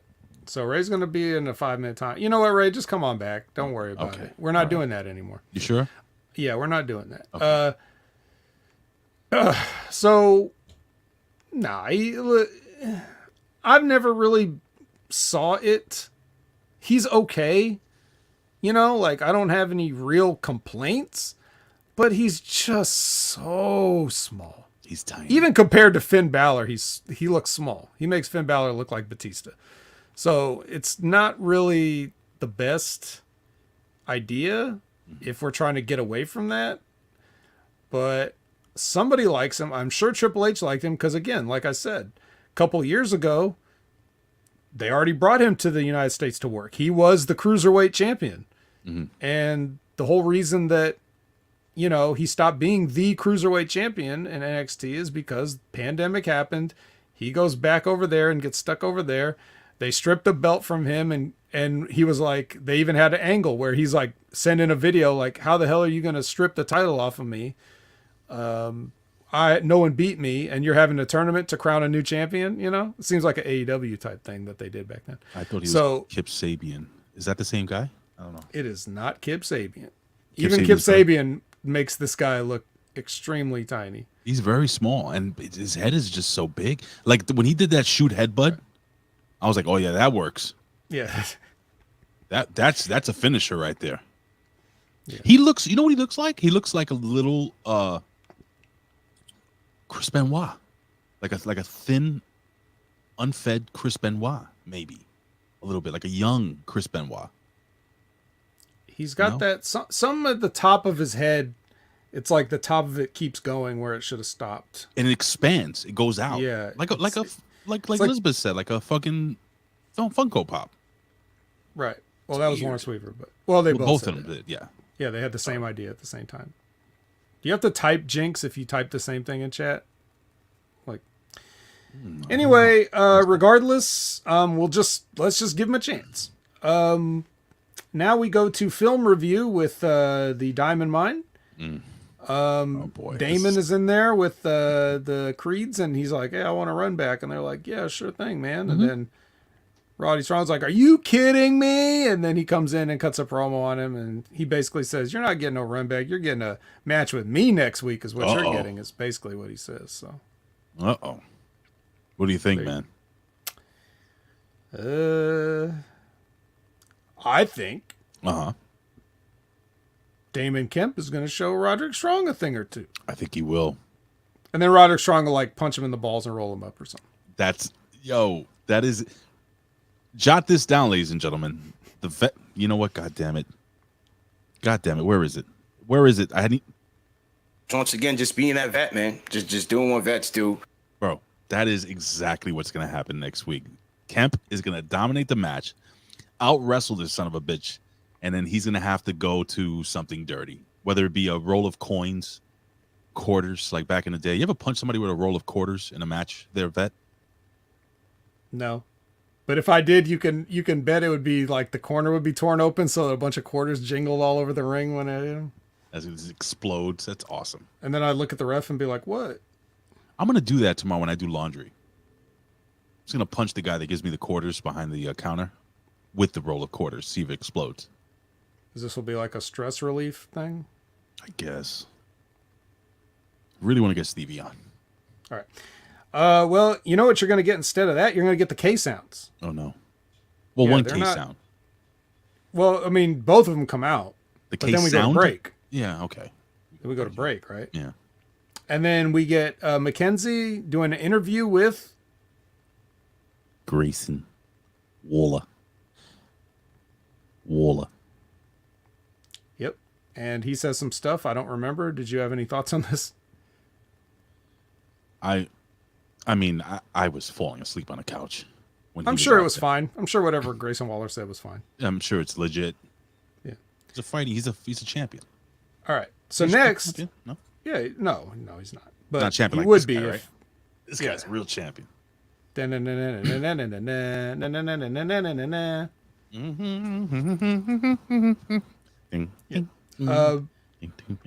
Yes, which, he's no, Donkey Kong is no replacement for Mike Tyson, but you do get to fight him in the Wii version of Punch Out if you. So we get a peek in the trainer's room where they're working on Roxanne and seeing if they can fix what's wrong. Cora Jade's in there with her friend, checking on her and everything like that. So it's like one of those things where it's filmed from outside, like the guy's like trying to see in the little window.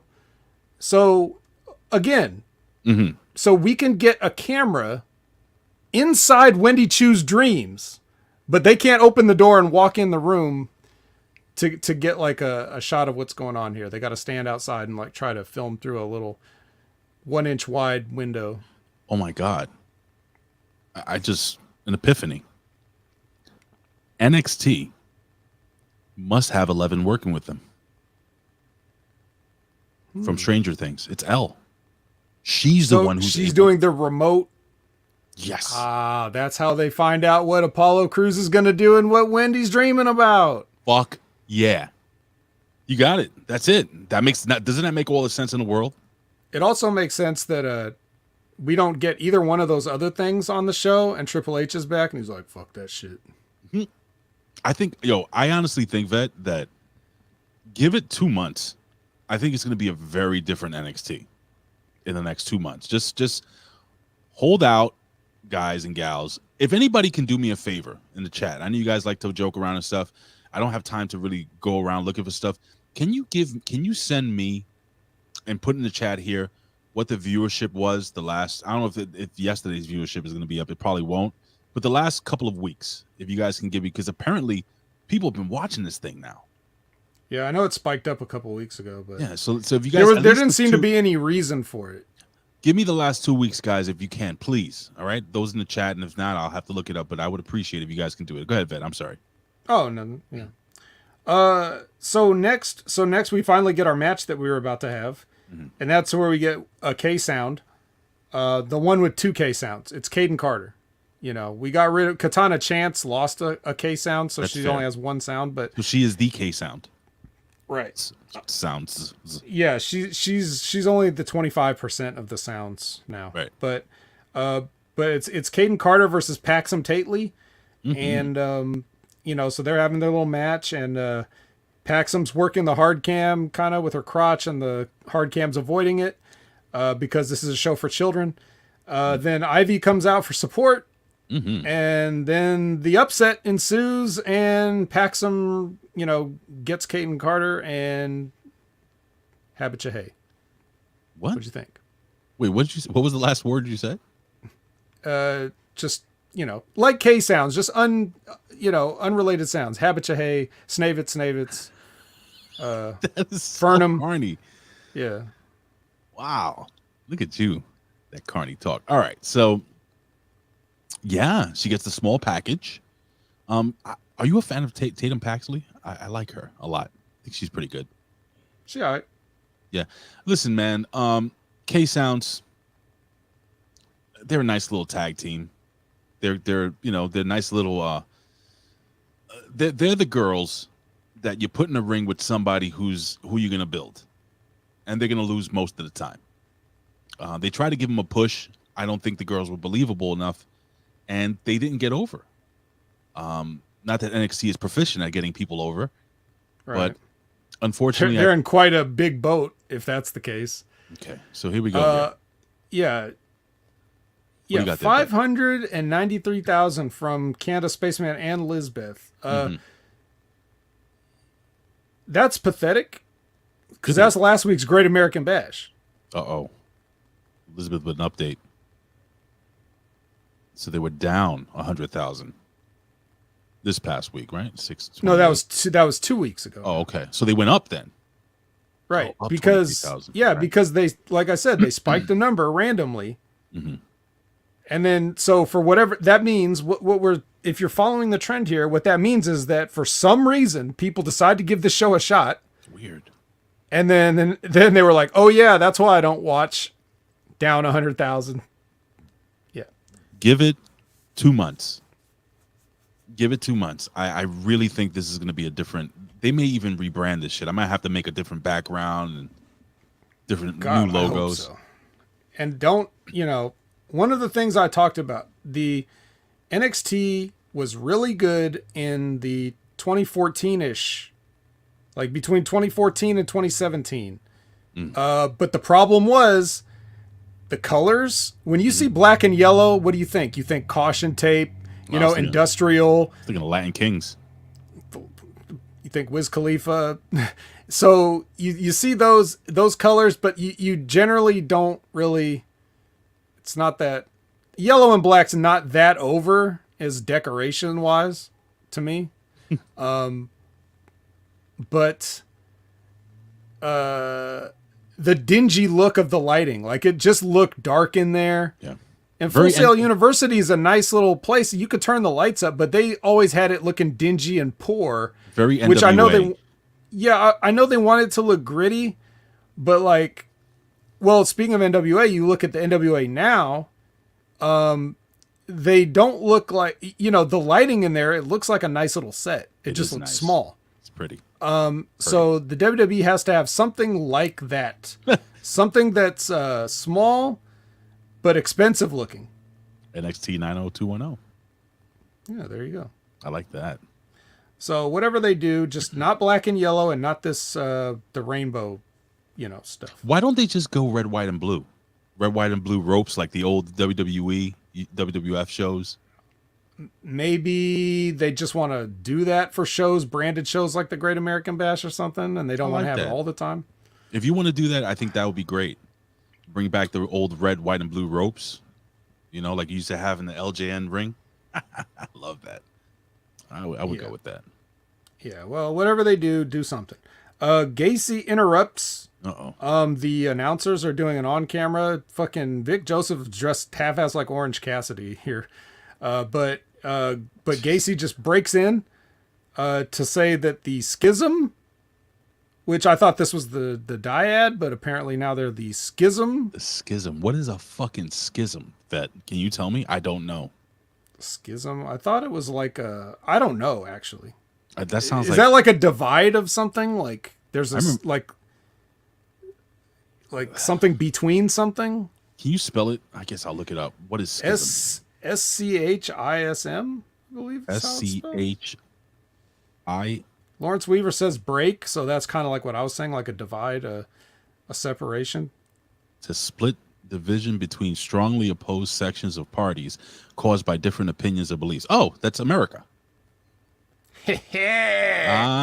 Message. All right. So yeah, they're anyway, forget the dyad, they're the schism now. But he's saying that they are tired of hiding their identities and they're ready to be their real selves, which to me translates in they're sick of working in hot, non-breathable velour drapes, and they're tired of sweating it out, and they need to, say, yes, we are the Grizzly Young Veterans, which to me, I read this promo as Triple H came back and said, fuck that shit. Yeah, this is dumb. So, this is dumb. This is dumb. What are you guys doing?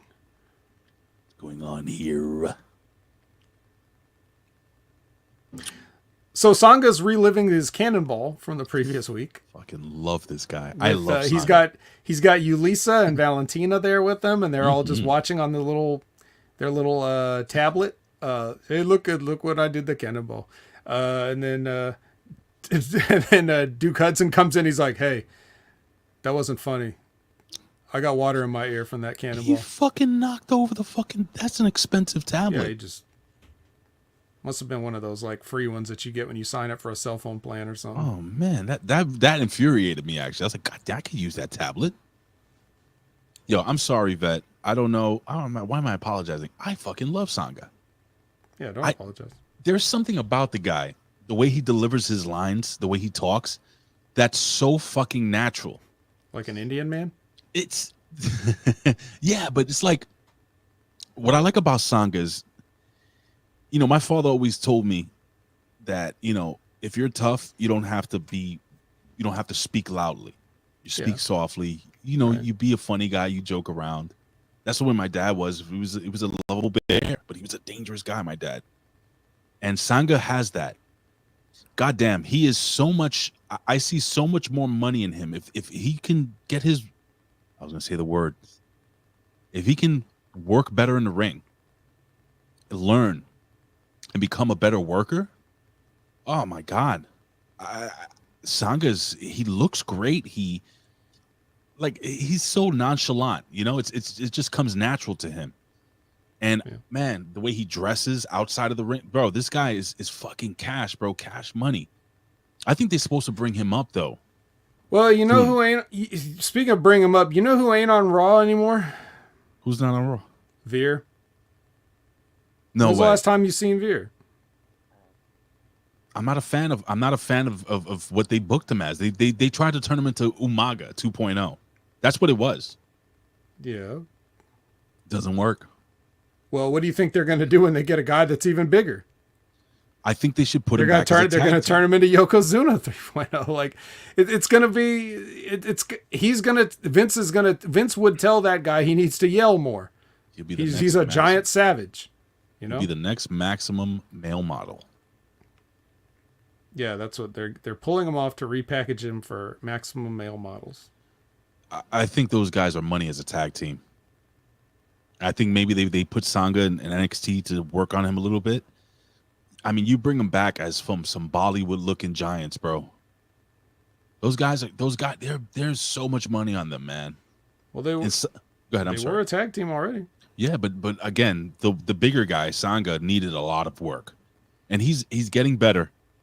How old is he? Do you know? Are these guys young? He looks like he's in his 30s.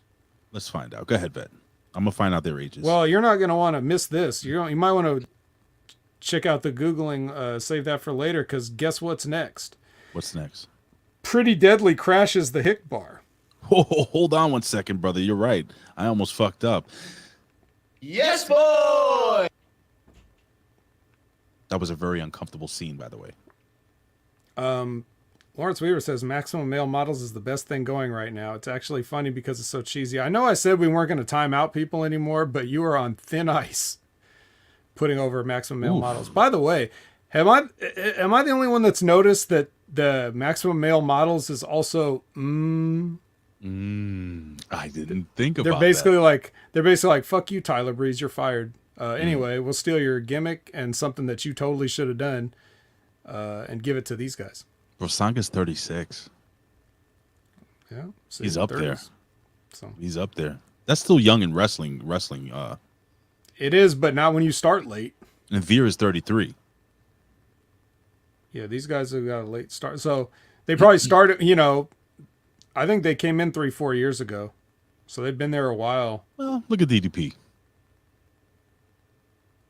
Bro. If he can do it. He was best friends with Eric Bischoff. Oh. These guys ain't friends with anybody. Colin, send Veer to the main event. All right. So yeah, anything else to talk about the Pretty Deadly and the? Did you like the accent, the country accent? I did. Right when they come in, bro. They're great, man. Those guys, they can't do no wrong. They walk into that bar wearing what they believe cowboys should be wearing. If that makes any sense, they have their little whimsical twist to it. With the little fucking gimmick, scarf around the neck and shit. Beautiful. This was great. They make every scene better. And they are my favorite tag team in the world right now. My favorite. Not that the best, but they are my favorite tag team in the world. Better than FTR and fucking the Young Fucks and all those guys. Better than those guys. They're great. I can't wait to see them on the main roster. Main roster. Yeah, so speaking of drops, get the Tom Hanks one ready. So do you think at the end of the scene, they basically, it was about to erupt into a whole bar brawl. But then Elton was probably just like, Elton probably said, the fuck off! Sorry. And then they left. It was great. See, because you said Woody earlier, and Woody. They kind of dress like Woody. Yeah. Yeah. What? Yeah. So back to the ring, we get the double jobber entrance for Duke Hudson, who is announced, and Sanga, who they show on the screen with the name. So like as we're seeing a full frame of Sanga with his name on the bottom, they're like Duke Hudson. Yes, it's great. I love Parts Unknown. Yeah. Nobody cares about Duke Hudson. Yeah, so Sanga's over with the choke slam. He poses with the pin for the hard cam, but the floor cam got it. So good job on production all around. This was a great. I guess Triple H went to the bathroom here. He's 7 feet tall. He's a big guy. He's not 7 feet tall. That's what he says it here. They think everybody's 7 feet tall. Sanga's probably like 6'7". You think so? Yeah, probably.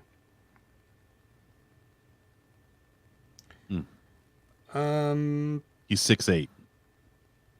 So he's probably 6'6" then. like Shanky's a shoot 7 feet tall. No, he's not. You don't think so? Shanky's probably like 6'9" or thereabouts.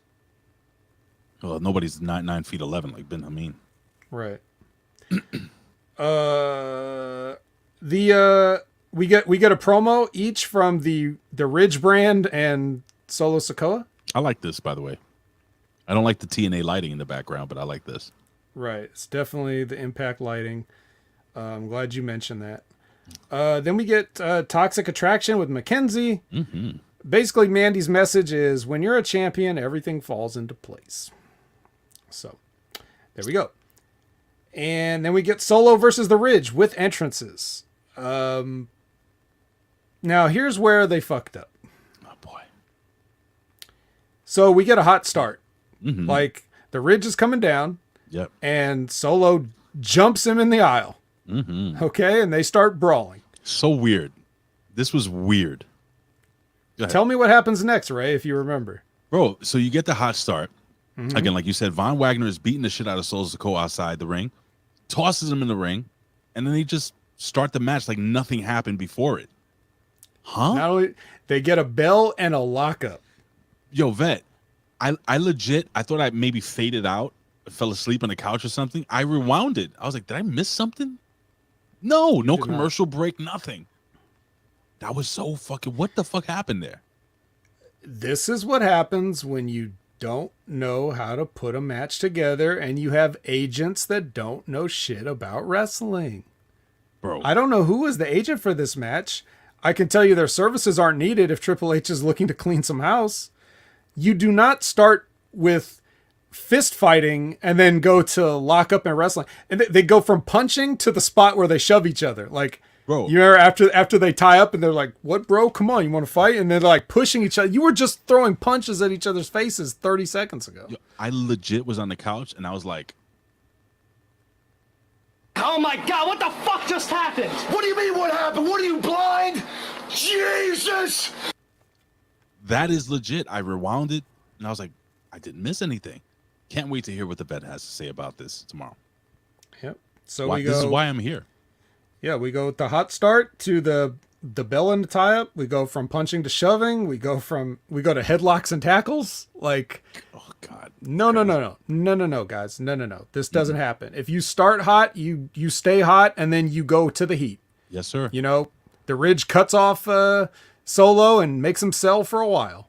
You know, it would be something like maybe he gives him a post. This is just something very simple. You're fighting outside or whatever. Mm-hmm. Solo, you know, maybe even you don't give him a post. Maybe Solo's got Ridge on the post and goes to punch the post, hits the post, clotheslines the post, whatever, runs into the post. Now he's hurt.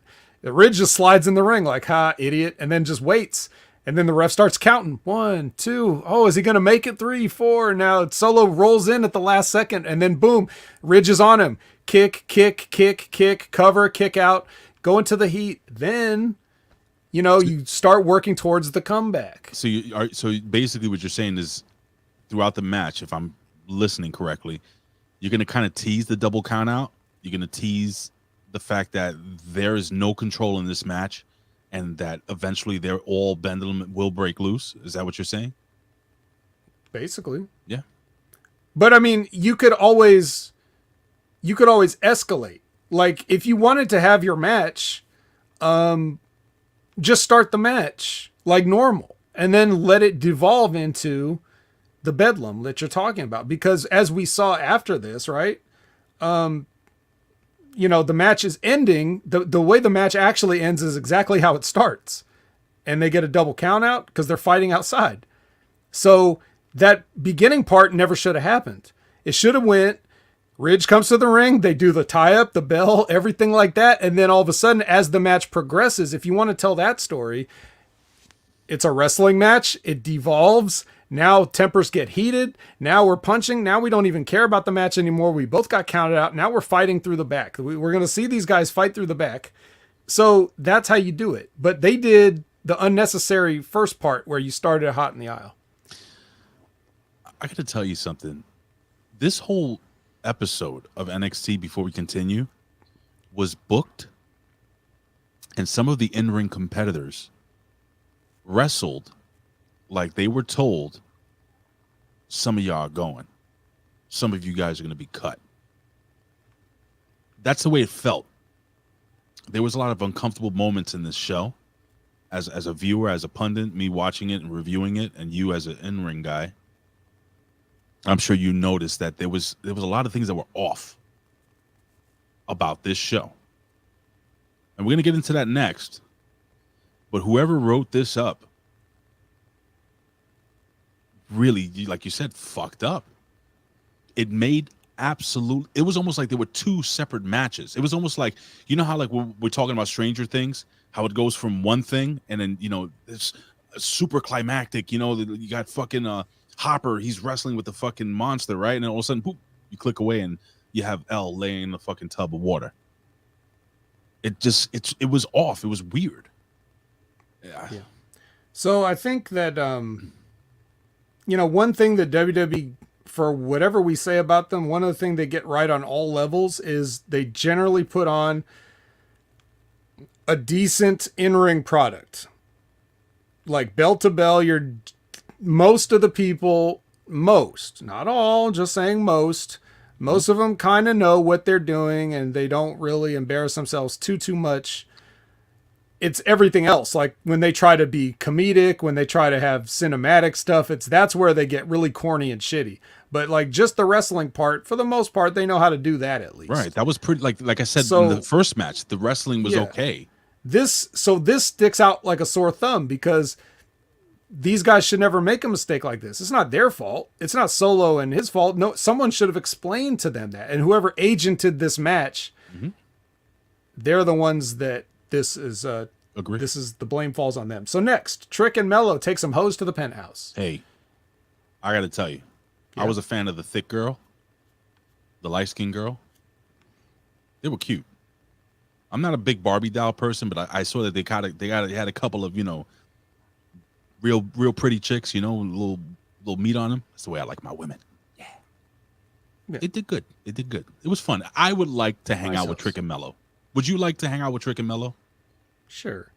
Why not, right? They'd probably be insufferable, but if there's women like that around, I guess you could put up with a little. That's a nice pen. A little self, you know, flagellation or not flagellation, self. What's the word I'm looking for? What happens when you jerk yourself off? Yeah, that. What? Because they're always putting themselves over, right? They're always talking about how it's. Oh, jerk yourself. I thought you meant like physically. No, not like that. Metaphorically. I was like, what? But yeah, speaking of sports and athletes, here's Lash Legend. She's dribbling a ball. I was stripper, by the way. Yeah. Terrible handle. What does Elizabeth say? I did have to laugh. They did have the thicker girl when they were in the pool. I feel like maybe her goods were too evident. Yeah. Yeah, get down in the water, thick girl. Oh yeah. Wait. She was cute. Anyway. So. Yes. Oh, there it is. Cujo. Self-filleting. That's what it is. All right. Lash dribbles a ball and she promos Indy Hartwell. The ball rolls. When she's done, she puts the ball down and it rolls off into a bat. A red bat. My first grade teacher is there. That's right. And then we get a Chase U field trip. Did somebody say Andre Chase? No. No one said that. So here we got a... What we have right now is a teachable moment. It was legit a teachable moment in London. He was teaching about stuff. What'd you think, man? It was all right. What do you think about Sir Andre Chase? He said he was going to get knighted by the Queen, so. Okay. Why not? He might not. He might not, though. Something tells me he's being a little disingenuous about that whole thing to impress the kids. Do you think they had to get permission to put that banner up? I think so. Okay. That was probably a digital backdrop. There's no way they allowed him to put that Chase banner. You never know, brother. Well, I never know, but I might know. Next, we get Indy Hartwell's entrance versus Lash gets the jobber entrance. She's already in the ring. We get Alba Fire in the crow's nest. She's got digital flames behind her. That's a very nice touch. Just, you know, she's good. Like, because this was all planned out, right? They're like, oh shit, Alba Fire's up there's on the crow's nest. Could you get some digital flames behind her? We didn't plan for this, but anyway, since she's up there, might as well. Up there. Sure, why not? She tried to distract Lash Legend, but Indy was the one who slipped on that springboard, so maybe she was distracted by the digital flames. You got to give credit to Orange Cassidy doing play-by-play, bro. I mean, he picked it up. You know, he's like, oh, this is what happened. This is why she slipped. Indy Hartwell is going to be one of those that are going to be gone, unfortunately for her, I believe. And maybe she was told that. Who knows? And the reason given will be too many Australians, not enough banana. Sure. Not enough banana. So, anyway, so after this match, Alba Fire comes in after Lash Legend, and she is swinging for the fences with that bat.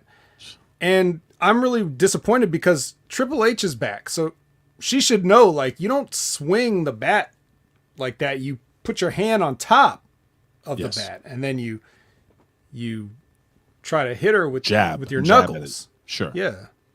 The bat is there to make your hand harder than the bat. Exactly. You wouldn't want to use it for its intended purpose. Fucking amateurs. Like, yeah, I don't know. That's what do you get? It's developmental, you know. So, so now we continue the Ridge and Solo brawl. They're going through the ladies' makeup area. So, any comment on this? They're fighting. They're fighting. They're not. They're not Pendulum. Yep. But who cares about that? Let's go to Mackenzie with the family. She's asking Elektra about parking lot attacks because she knows a lot about those. Mm-hmm. Tony says, hey, I didn't give the order, so it didn't happen. Yeah. And then you think Tony's smashing? He might. You think he's doing a little smashing? A little smush? A little smushing? He might be. He might be. Smushy smush. A little something. Yeah, right. So they head to the ring.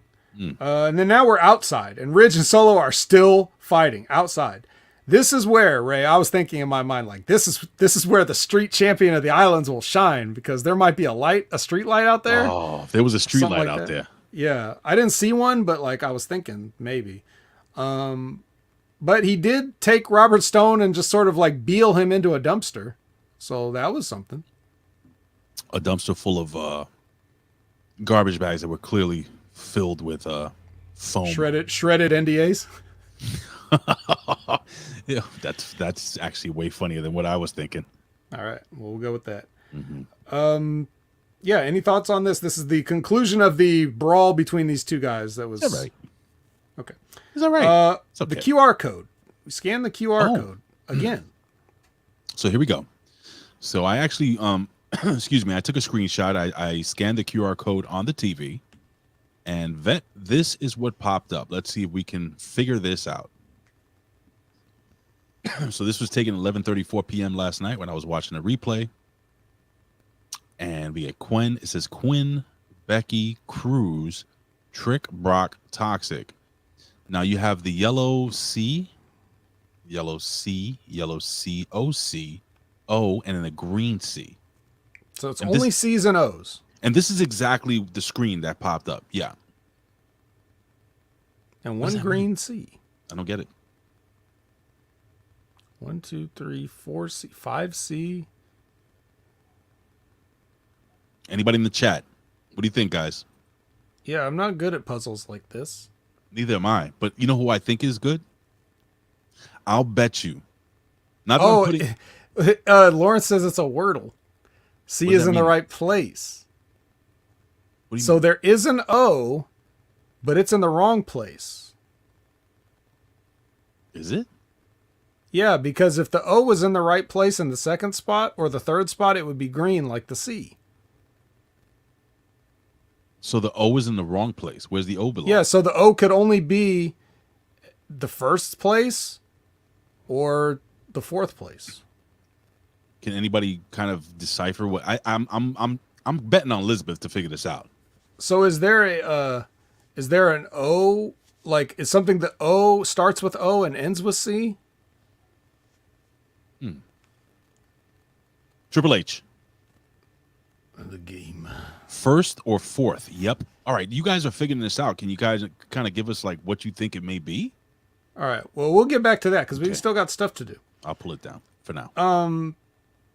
You can leave it up if you want. Oh, I'll leave it up. Yeah, or you can make it smaller so they can see our beautiful faces. I can't make it smaller, but Or- it's not blocking our faces. Oh, all right then. That's fine. Yeah, it's like right in the middle. So next is Idris and Malik versus Tony and the guy who's still alive. Ooh. Any thoughts? No. Okay. Mackenzie asked Nikita, our Nikita Lyons, Rar, is back. If she has any info on the Roxy attack. Sure. And she says no, but she has gear and she can put it on if she needs somebody to take their place. So Havoc? Havoc could be. There's no H's that are grayed out. There's no A's that are grayed out. There's no V's that are grayed out. Wait, Quinn B, KY, Quinn B. Havoc fits How's Havoc fit there? because there's no gray H's, there's no gray A's, there's no gray V's, and the O can be in the fourth spot. So technically, it's true. Now this is not going to be Havoc from Impact because they wouldn't let her have the same name if they were bringing her in, unless they are. Anyway, while we continue to think about that, Toxic Attraction walks to the ring. Then we get another vignette for Axiom. He likes comic books, and he also debuts next week. So, yay. What'd you think of this? You want me to really tell you what I think about this shit? Yes. Aaron Ben Shlomo says Jimmy Havoc. Yeah, right. They'll never hire that guy. They will never I think he's hire delivering Jimmy pizzas in England now because he's a disgraced sex offender. Fuck him. Okay, so they put a mask on A-Kid. Mm-hmm. Was A-Kid always a comic book guy? I don't know. Like, is that I don't know that part of his personality. interesting? Hey, listen, man. All they ever said about A-Kid was that he was the first Spaniard WWE superstar. That's all they ever said about him. I used to run around and buy comic books, and then I would live my dreams and wonder how I can be a superhero. I wear this mask, not for me, but for you. I don't know, just making that up. I don't know. if No, that's that's pretty much more or less what he said in the promo Really? that he was talking. Kind of, a little bit. I wasn't really paying attention to the stupid promo. Yeah. Well, it must have sunk in subconsciously because It must have, because I thought of the most stupid thing somebody could possibly say. Yeah. All right. Well, guess what? It's time for Toxic Attraction. Oh, shit. They enter the ring. They do a promo. Can I pull this And down, then- or are we leaving this up? If anybody wants to solve it, you can leave it up. It's not hurting nobody. Take a screenshot, guys, on YouTube. I'm taking it down. All right. Fine. Well, now we can see a little bit more of passed out Roxanne. So, so Cora Jade answers the challenge. But right as she's getting ready to be like, I'll fight you, then Roxanne's music hits and she bravely comes to the ring with taped up ribs. And she's like, I'm not going to miss my title shot. In her mind, I assume that's what she's saying. She didn't say anything with words, but L11 can confirm this for us. that's right. The cock. Yeah, It could be the peacock. No, I don't think so. Can't. So yeah, Roxy makes it, and now we get our promised advertised match: Roxy versus Mandy. What do you think, Ray? Talk about the match here. Well, let me know when we get to the part of the skateboard. Well, I'm not there yet. I'm talking about the match now. I think Roxy did a. First I have to say this: Mandy Rose, I think, has been a really good champion for this developmental brand. I think her character has grown. She's gotten better in every single way. Do you think she could be a street champion of the islands? I don't think anybody can. That's fine. I mean, we're only putting one. a high, lofty bar. We're not saying, I was just wondering if you thought maybe. Well, perhaps. I mean, if there's a female division, a women's division, maybe. Okay. And she's definitely tan enough for the islands. She is orange. Little much. Maybe she goes to the same place our former president goes. But anywho, bro, I think Roxy was a fucking rock star in this match. I think she sold so well, man. Like from that first, they locked up, and the first thing Mandy Rose did was what she do. She punched her right in the ribs. Mm-hmm. And this girl After went the down. Fez press. Now, She got her Thez press in with the Right. punches, Right. which She had looked the- good. She had the adrenaline going. Yeah. But then the first cutoff was punch to Boom. the stomach. Brilliant. Did This that work for you? was, did this match, now that I think about it, I didn't plan this, but now that I think about it, did this match not play out the way I laid out that Ridge and Solo match earlier? It did. Like it kind of went like that, right? I didn't think about it, but now that, yeah. So anyway, yeah, go on. Oh no, so I think Roxanne Perez did a very good job at showing that she was hurt, showing that she had tons of fight in her. Mandy Rose during this match was that champion that was doing anything and everything possible to keep her title, realizing that she had a younger, stronger, even though hurt competitor. She was kind of like, oh shit, this bitch is hurt and she's still fucking me up. What's going on? This is what I got during this match. It's a very good match between these two young ladies. And both of these women were equal when it comes to star power in this match. And I guess we get to the finish, which I got to say this, Vet, and it's going to sound now like, oh, well, yeah, right. I'm sure you knew it. But I know what you're going to say. Well, there were things throughout this night. Like from the get-go, okay? From the very opening scene when we seen Roxanne Perez hurt outside, I said to myself, what if Cora Jade fucking attacked her? Right. You know? Yeah, I'm not going to say I knew it or I called it, but I thought Right. because I was not because of thinking what I would do, but thinking how does the WWE think? They probably think they're so damn smart for putting this out, like playing it out the way they did, right? Like, hey, no one will see this coming. They're tag team champions. Nobody Yeah. would guess it was her. Yeah, why would you do that to your partner? Why would you jeopardize your own tag team championship reign? Yeah, well, we'll figure that out. We'll figure that out later. For now, obviously, that reign is over, or is it? Or is it? Or now they have to defend it, right? Because they're still the champs. They are still the champions. And you know how it's going to go. They're going to defend the titles against Toxic Attraction. And, yeah, man, Cora Jade is going to drop off the apron and just leave Roxanne to take the pin. It's going to happen that way, probably. Oh, by the way, in case you weren't watching the show, fucking Cora Jade hit Roxanne with the belt and rolled her in the ring, and Mandy hit her with the knee. Just in case that wasn't clear because we didn't actually say what happened, but I know some people might be listening confused, like, huh? This was the turn. Exactly. Cora Jade did turn on her partner. She was. I guess she had the upper hand at that point in juncture. I did like also the where Cora Jade hit her. She didn't hit her on the head. She didn't hit her on the head. She hit her right in the back of the ribs, right where it should hurt. Roxanne Perez sold it, and then just kind of on her belly, turned around like, "What the fuck? What the fuck? Yeah, perfect as usual. Everything she does, perfect. Look at that face. That poor thing. Now look at this face. Evil. I mean, seriously, evil, Whore, pure evil, slut, bitch. Oh my god, trick, Vet, mellow, Vet. Okay. And yes, Mandy Rose, like you said, rolled her up. So now we had a very unfortunate incident. Now, last night. Yeah. Well, before you say it, sure, bro. I want to say because Vic says, "Who on earth saw this coming?" And I'll be like, "Well, we kind of saw it coming a little bit, but I didn't see this coming. What happened next?" I'll admit that. I'm going to read these texts verbatim, okay? This is from Colin last night. Now, I hadn't gotten to that point yet. He didn't spoil it. But Colin says, Cora Jade breaking skateboards with pure grip. And I said, Cora can break this Disney. He moves on. He continues and says, got that kung fu grip, son. So I'm telling him, look, by the way, I'm not there yet. And he goes, oh, you'll see it. What is he talking about? Well, Cora Jade comes into the ring. Her skateboard did look a little longer than usual. A little bit. Right? Because she rides a short board. Mm-hmm. This skateboard was the size of a regular skateboard, just a little thinner. And then this happened, unfortunately. And it's only a 10-second gimmick, so.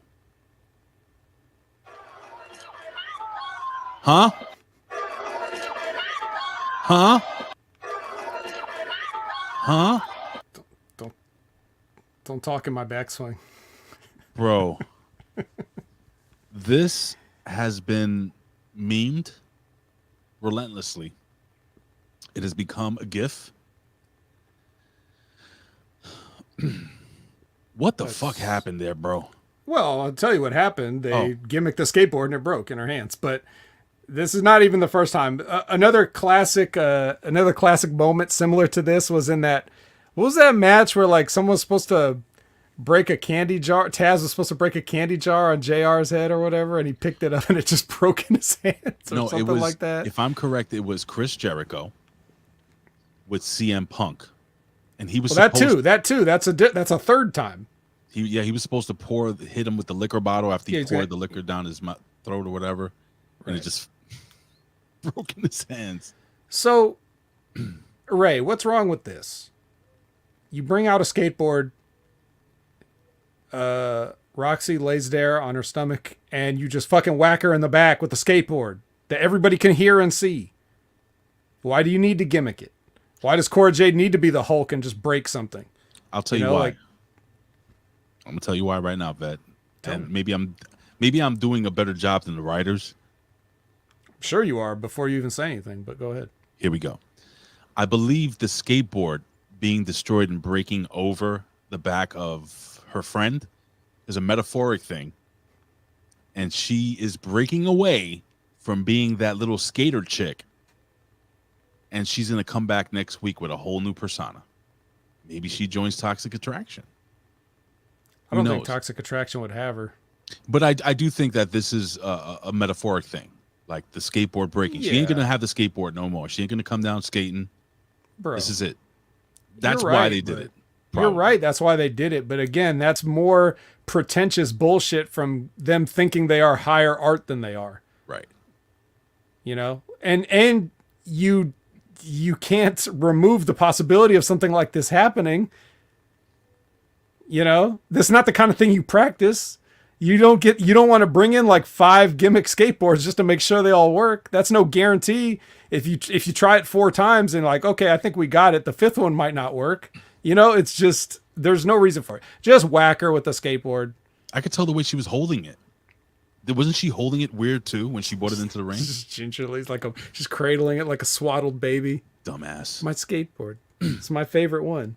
I don't think she was meant to swing it by the back end. I think she was meant to literally hold it on both sides and break it over the back of the girl. Whoever did this just lost their job. Right.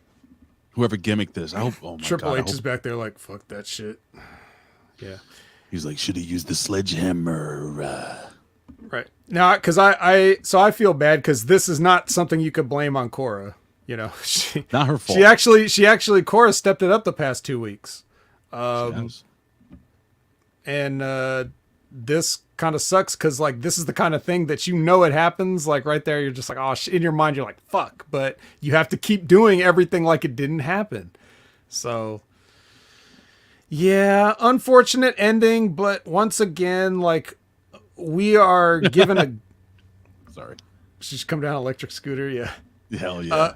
We are given a gift every week. We get to see Roxanne Perez do her thing.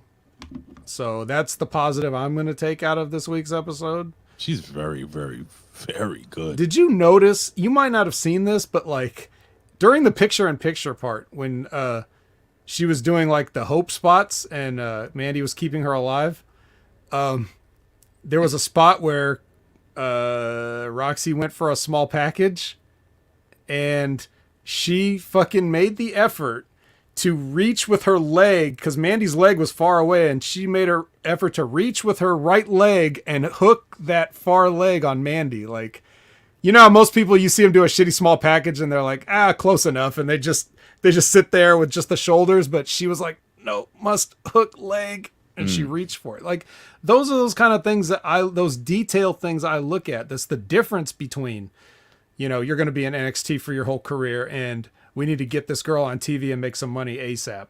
You know, that's the kind of things I look at. So she is the natural. How old is she again? 20? She's like 20.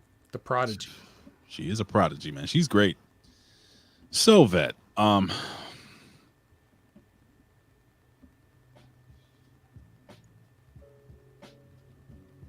This is a very interesting NXT.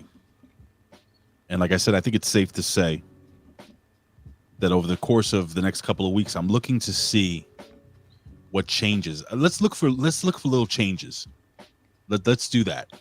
Let's look for little changes. What do you think, Beth? We're looking for Triple H influences. Right. I didn't see a ton of it yet. I saw it. I wouldn't be surprised if he agented the Great American Bash. Yeah, we talked about that. Like, it looked like if he did anything, he told all those former Impact wrestlers, "Hey, you have the night off tonight." Yeah. I'm like I said, I'm gonna give it a month or two before it's a totally different NXT. And for that reason, I will leave up that next level gimmick with Triple H here that we have over the vet right now, in hopes that the developmental brand will go back to its glory days. It was really good. I went to MSG with Billy Ray Valentine when I believe who was champ? Bobby Roode was champ.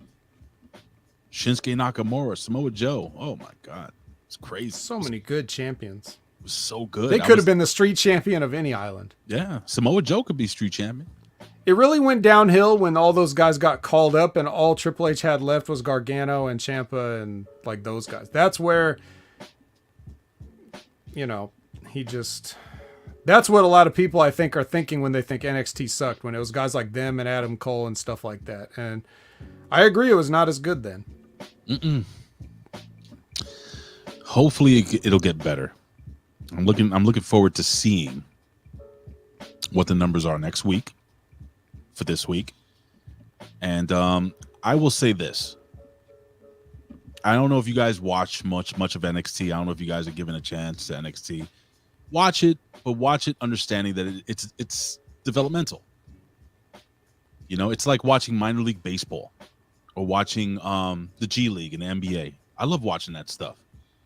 It's because you're looking for the future stars. You're looking to see where the potential in certain wrestlers. This is not Raw. This is not SmackDown. This isn't AEW. This is developmental. And I think in some aspects, they're still better than those shows that you mentioned too. And I think that if you watch this, and if you watch this with a critical eye, and if you watch it understanding that it's not a finished product, I think you'll enjoy it a little more. And I'm hoping that probably not. Don't watch it. You know what? Don't watch it. I changed my mind. Don't watch it. Just watch whatever Roxanne Perez does, and then skip everything else. Sure, why the fuck not? Vet, it's time to go home, my friend. What do you got planned moving forward?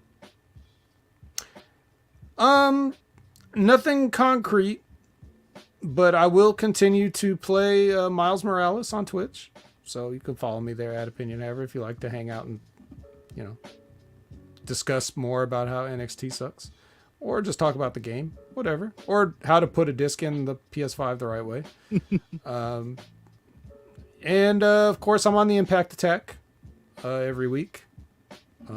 So please check that out. Even if you don't care about Impact, we try to have a fun conversation where we get even a little more in depth sometimes on the little nuts and bolts of the show, the production and the matches and things like that. But they're really testing my patience on Impact with those lighting treatments that they have back there. Anyway, what else am I doing? Nothing right now. I haven't got the vet signal or anything to sub in for anybody, any other podcast, but I did talk to Stevie Richards, and he said that he's retooling his format for his show, so the SRF show will not be returning today or in any time in the immediate future. He's trying to work on some new stuff, so please look forward to that, and follow Stevie Richards on all his things to keep up with it, and I'll try to let you know as well. That's all I got, Ray. What about you? Well, like I said, hopefully, Vet, if we can get Stevie on next week, that would be great. Again, I want you guys to remember the conversation we had at the top. If you guys weren't here, we did speak about mental health. We did speak about taking care of your body and dealing with stress, so on and so forth. And I just want to keep pushing that fact, guys, that if you're in a certain situation where you feel like you're breaking down mentally, you need to talk to somebody. Anybody. If you can't get a professional, excuse me, if you can't get a professional, talk to somebody you trust. I'm not saying take every single piece of advice they're gonna say. Sometimes people give you stupid advice. You'll have friends that be like, "Oh yeah, just do some coke." Don't take that advice. But talk it out, man. Talk it out and come join us here. This is why we do this thing live, man. And like I said, guys, I'll go back to my regular schedule next week. We'll be doing the random podcast. We're gonna do top 5 heavyweight, top 5 knockouts, boxing knockouts of all time. Our favorite boxing knockouts of all time. There's some great ones out there. So get your emails ready. yourrandompod@gmail.com for next week. We will not be on today, and it's all me because I'm not feeling like right now. I'm like exhausted. I feel tired. So listen, guys, I love you guys. I appreciate you all. This is my one show for the week, and head over to channelattitude.com. You'll get the replays there. I'm actually going to be editing the Impact Attack and putting that up there now. And look out for the Pro Wrestling Reflection this week, where they're taking you to the movies this week, and they will be reviewing Universal Soldier 2, starring Bill Return. The Return, Bill Goldberg. That's the one where they programmed Michael Jai White to be some kind of all martial arts knowing super cyborg soldier thing, whatever. Let me ask you, Vet, and you probably say no, but have you had a chance to ever listen to the Pro Wrestling Reflection? I did. I've listened to it. Okay. And what do you think? It's pretty good, right? Yeah, I like the Professor and Tommy Wonder. Mm-hmm. Like they have a good rapport. Very good and friends. Professor very knowledgeable on a lot of things, wrestling related or non-wrestling related. So yeah, it's definitely a good show if you're not listening to that and you need something. I understand we have a lot of people with a lot of busy schedules and Ray and I appreciate your time spent with us, but if you're just one of those people, it's like, man, I need another podcast. My work shift isn't over. Then maybe try the PWR, I would say that for people that are tired of this wrestling, they go back in time. They talk about stuff that I didn't even know existed. Yeah, they like to talk about diverse topics of the good old days. And they did obscure things too. They did a show on Portland wrestling. I was like, what? Right. with what's his name, Billy Jack Haynes, right. And he made it really fun. So check it out, guys. They go to the movies, they go back in time, they do episodic episodes where they review actual shows like Nitro or like I said, the Portland wrestling, and they do pay-per-view reviews from back in the day. It's one of my favorite podcasts. It's my baby. I always say it's one of the podcasts I've been editing and doing for quite some time, and two better hands it couldn't be in. And the Professor and Tommy Wonder. And again, Professor is super knowledgeable. That's why we call him the Professor. And Tommy Wonder has wrestled everywhere. He's held titles everywhere. He's got one hell of a bump card. And he also did your gimmick. I think he was a druid at one of the pay-per-views for The Undertaker. So you guys have something in common. So check them out, guys. Pro Wrestling Reflection, PWR. Check them out. They're on every Saturday for free. On Podbean, Hami Media Group on Podbean, and also on iTunes, everywhere you listen. So check them out, guys. It's some awesome stuff, man. And they've earned your listen. So, Vet, with that, sir, any streaming today or no? Miles Morales? Nope. Okay. Well, God willing, we will see you next week. This has been an extra long episode of Your Next Level Wrestling Review. And I guess I'm, my son's playing some PlayStation. With the disc on backwards. Bet, say goodbye, my friend. Goodbye, everyone. Peace out, guys.